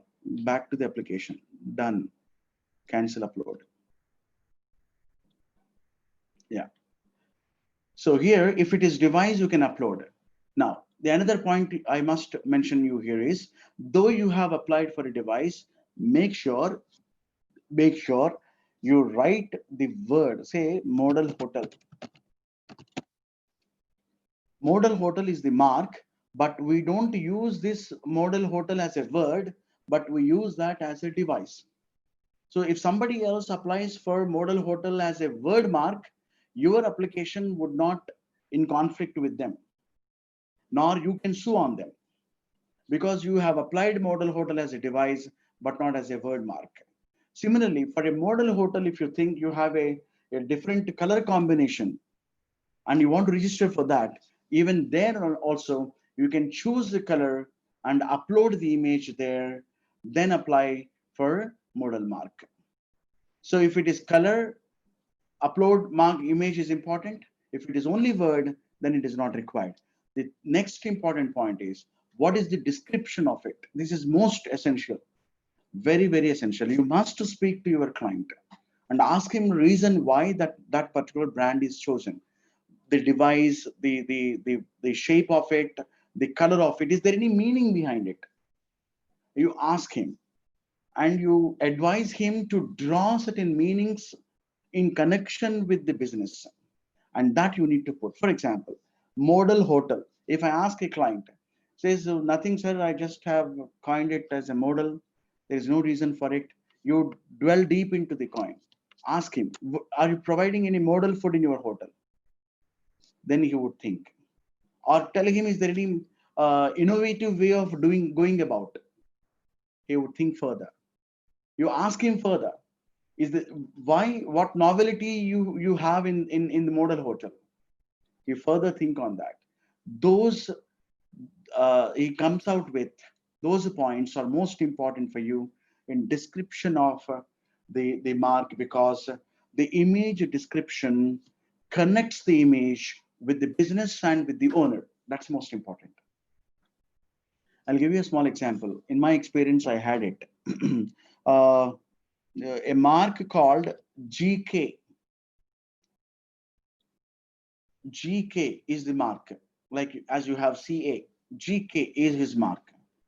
He came with the two plain single letters, alphabets G and K, and asked me to register. Then I said, no, I'm sorry, I cannot do it. You convert it into a device.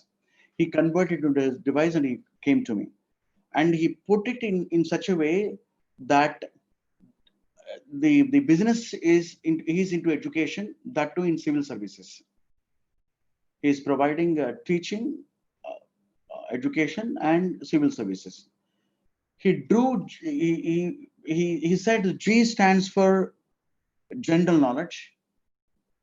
G stands for greater knowledge, and K stands for knocking off, cracking the rank. The same words are used in the image description, and we got the trademark. So you need to speak with your client and take his inputs in describing the image. And if the description of image has nothing to do with the mark that you have filed, the objection, one of the objections would be from the registry would be, your description is too generic, is not specific. And the description is not identical with the mark. You redesign it, then you need to file TMM. For a clerical mistake you have done, in describing the image or the mark, you need to apply TMM. Yeah, please.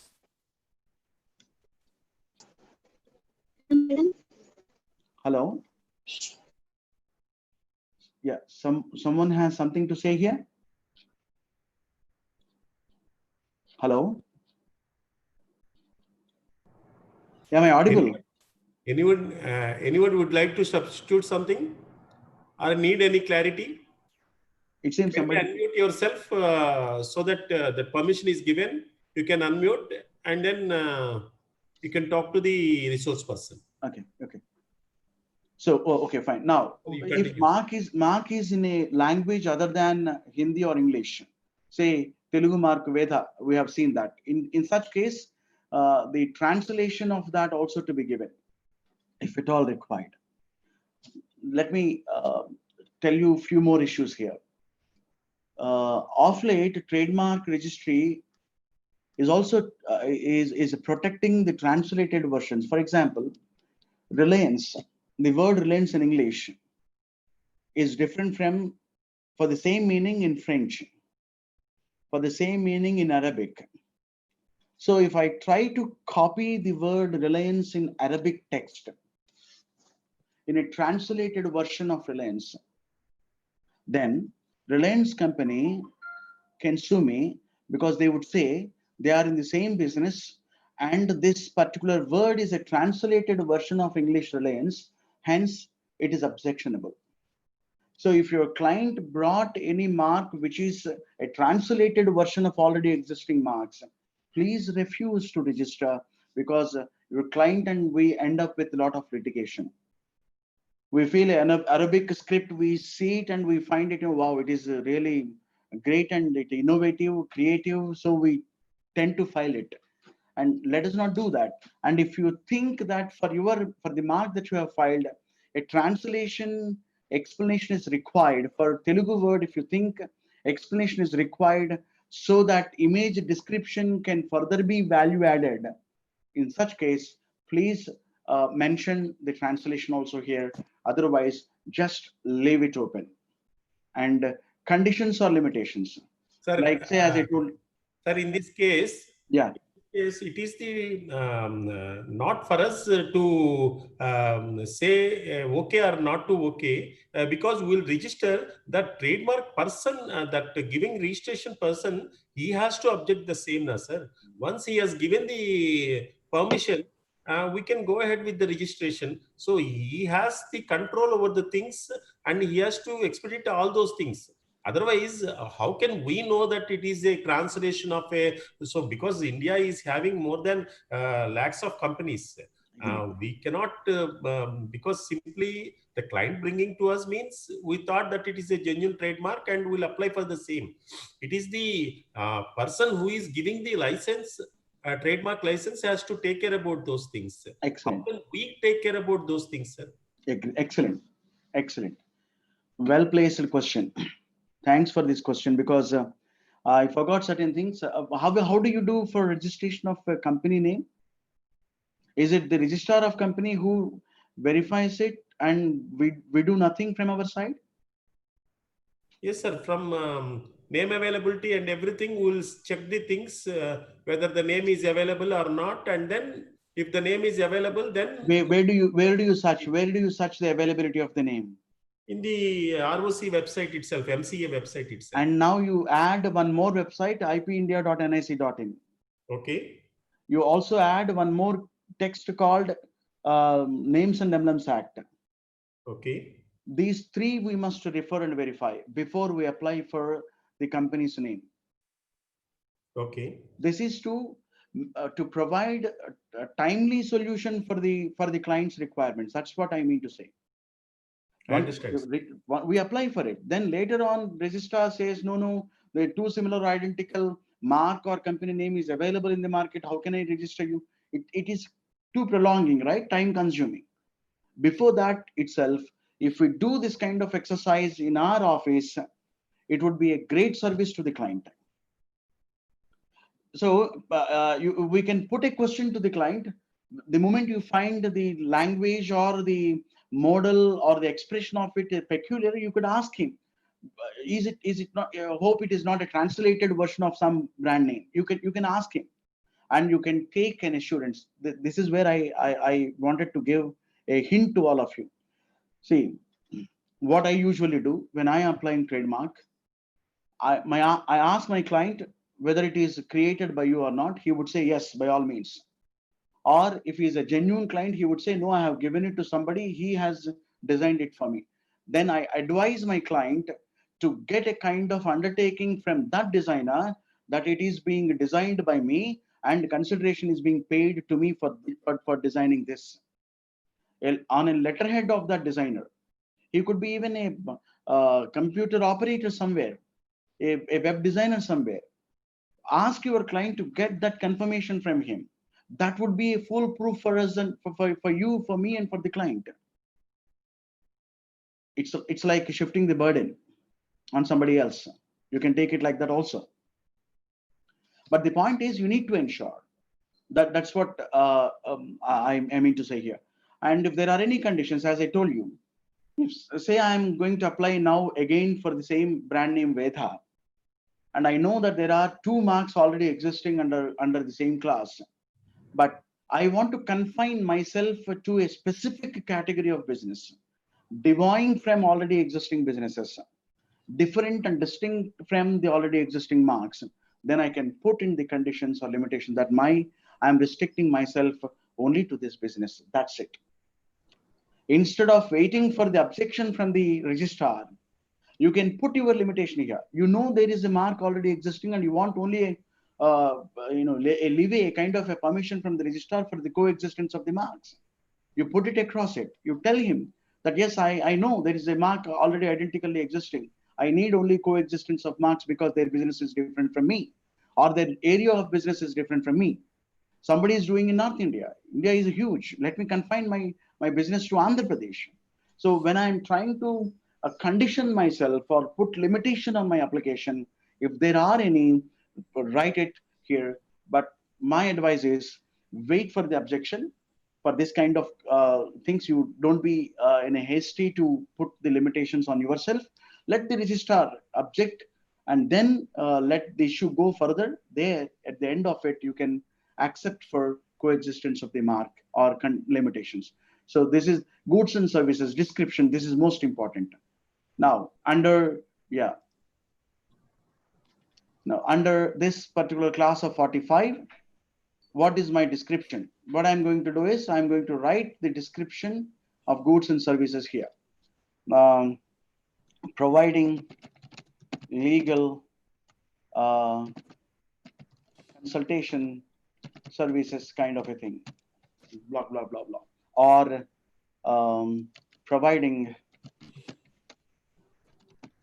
intellectual property services, blah, blah, blah, blah. Or like this, whatever service you are into, you need to describe it. Most of the times what the auditors and the company secretaries, when filing, they are doing is they are copying the class entire description, copying it and pasting it here. Those days have gone when you do businesses under this, every business under the sky on one brand name. You need to be a little more specific about the exact business you are into, because too many people are applying now. The registry also should accommodate other businesses. So you cannot copy the entire class and paste it here. Say, my mark must be registered under this class for all the businesses. So you need to describe the service more precisely. Now, this is another issue. Issue is it proposed to be used or has been in use? Is it proposed to be used or has been in use? What do I mean by this? What do they mean by this? See, if your client has not used that particular mark till date, you should mark it as proposed to be used. And once you apply a mark as proposed to be used, ask your client wait till the first level of trademark scrutiny is over for the application. First stage is you apply for it. Second one is trademark registry scrutinizes your application. And if they find objections, they'll send objections and you need to reply. At least till such time, you ask your client to wait and ask him not to invest too much of money on that because it is still proposed to be used. Because they may come up with an objection saying somebody is using similar mark for the past so many years. Now you are proposing to use, stop using it. This kind of things, of late I'm coming across quite a number. Somewhere somebody files the application form, and the application form is said to be proposed to be used, but this a person ends up investing so much of money on the mark that he now comes up with a dispute. Says, sir, I have invested lakhs of rupees on that. Now, how do I go about it? So when you are applying mark for proposed to be used, please ask your client to maintain restraint in investing the money, at least till the second stage is over. Now, coming to the second one, If the mark has already been in use, then you mention exact date from when it is being used. Why should I mention it? What is it to do with what is my trademark to do with the date of its usage? Now, in one of the slides, there is a statement that trademark is to be acquired, it will not be conferred. I repeat the sentence again. Trademarks always are to be acquired, they will not be conferred. Conferred in the sense, by a legal process, nobody will become no right can be conferred on anyone. It has to be acquired by you, by your client. Like, for so many years, your client is doing business on XYZ name. He advertised, he went, manufactured products, providing services, and that particular word is identified with him and with his services. He acquired it now. So if your client has acquired a separate identity for a specific mark and has been using that mark for the past so many days and years, you put that will be more advantageous for you, will give you an edge over your competitors. Because somebody might have applied maybe 1 year back, but your client said you have been, and he got it registered, but your client said he's using it for the past 9 years. And if you mention that your client is using for the past 9 years, you will have an edge over the registered mark. I made a big point here. I want you to pay attention here.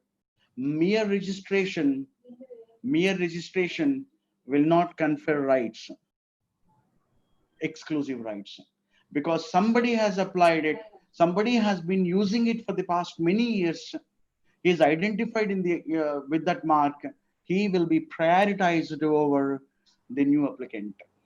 So it is the date of usage which is more important, and that provides the basic footage for you to acquire the trademarks. In this area perhaps is most important. You can post questions to me maybe a little later. And then the verification, digital signature is there. You save and exit or save and resume, attach documents like power of attorney. That's most important. Power of attorney, you all know that what is power of attorney. So power of attorney, you upload it and then digitally submit it. Your application for trademark is done. So this is how the applications for the trademarks online are filed. Sir, I want to open it now for the discussions or questions if they have any. Perhaps if I can answer them, would be of great help. Sir, one question is how to get logo of Make in India on goods manufactured in India.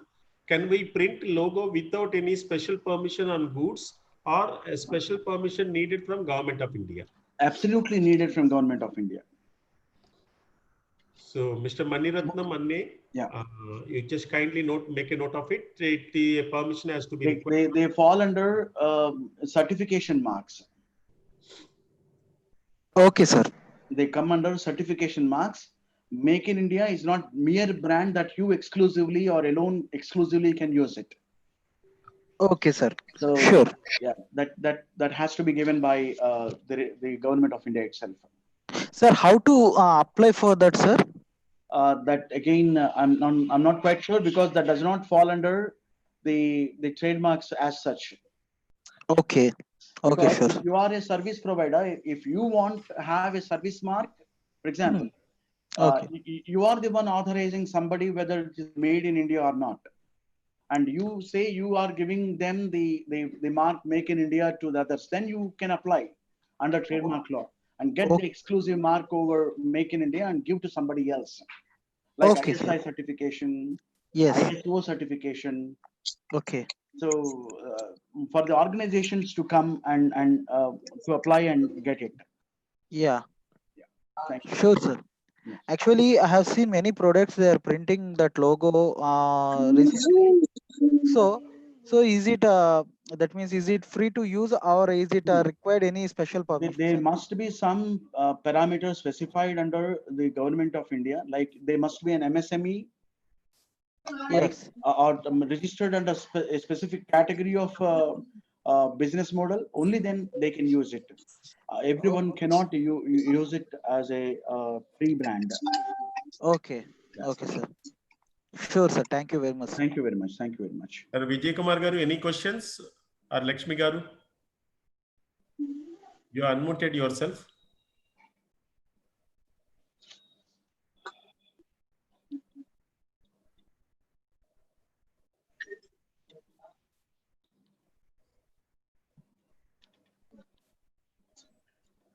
Vijay Kumar garu, Lakshmi garu, any questions from you?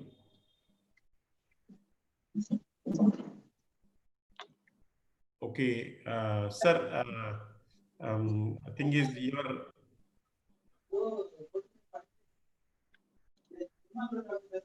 your explanation is most probably might be comprehensive one.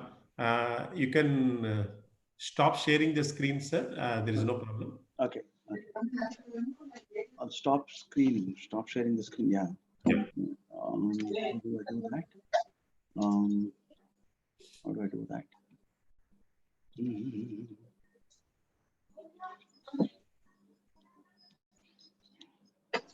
I don't know. How do I stop sharing here? Anyway, I'll close it. Hi, Chairman. One second. Yes, sir. Now it's okay. Perfect. Yeah. Amar Sudhir garu is our past chairman. Is there any questions, sir? Sudhir garu? Yes, sir. Any questions? No. Can we close the session? Yeah. Okay. Thank you, sir. Thank you very much for the really value-added session on trademarks and intellectual property rights. Really, each one of us, because it is altogether a different ball game for all of our chartered accountants or other members, because we often don't know this area or tend to do a lot of experiments in those things. Of course, we used to connect with the experts in this area, and then only we'll take the decisions. But for that, for better understanding, this session is really a value-added session. Thank you very much. You can take our hospitality whenever you come to Vijayawada. Because of this pandemic situation, as I always told that it is not possible for us to offer even a cup of coffee to you. And so thank you very much for gracing the occasion, sparing the time, and accepting the invitation. And thank you, Chinamastan Garu, in this situation, who has suggested you for this session. Thank you, Chinamastan sir. He is our ex officio of our branch, sir. Thank you, sir, for recommending a right candidate to us, so that we can able to update our knowledge in this intellectual property area. Thank you, one and all. I take the things leave from you, sir. Thank you, sir. Thank you, sir. Thank you very much. God bless you all. Bye-bye.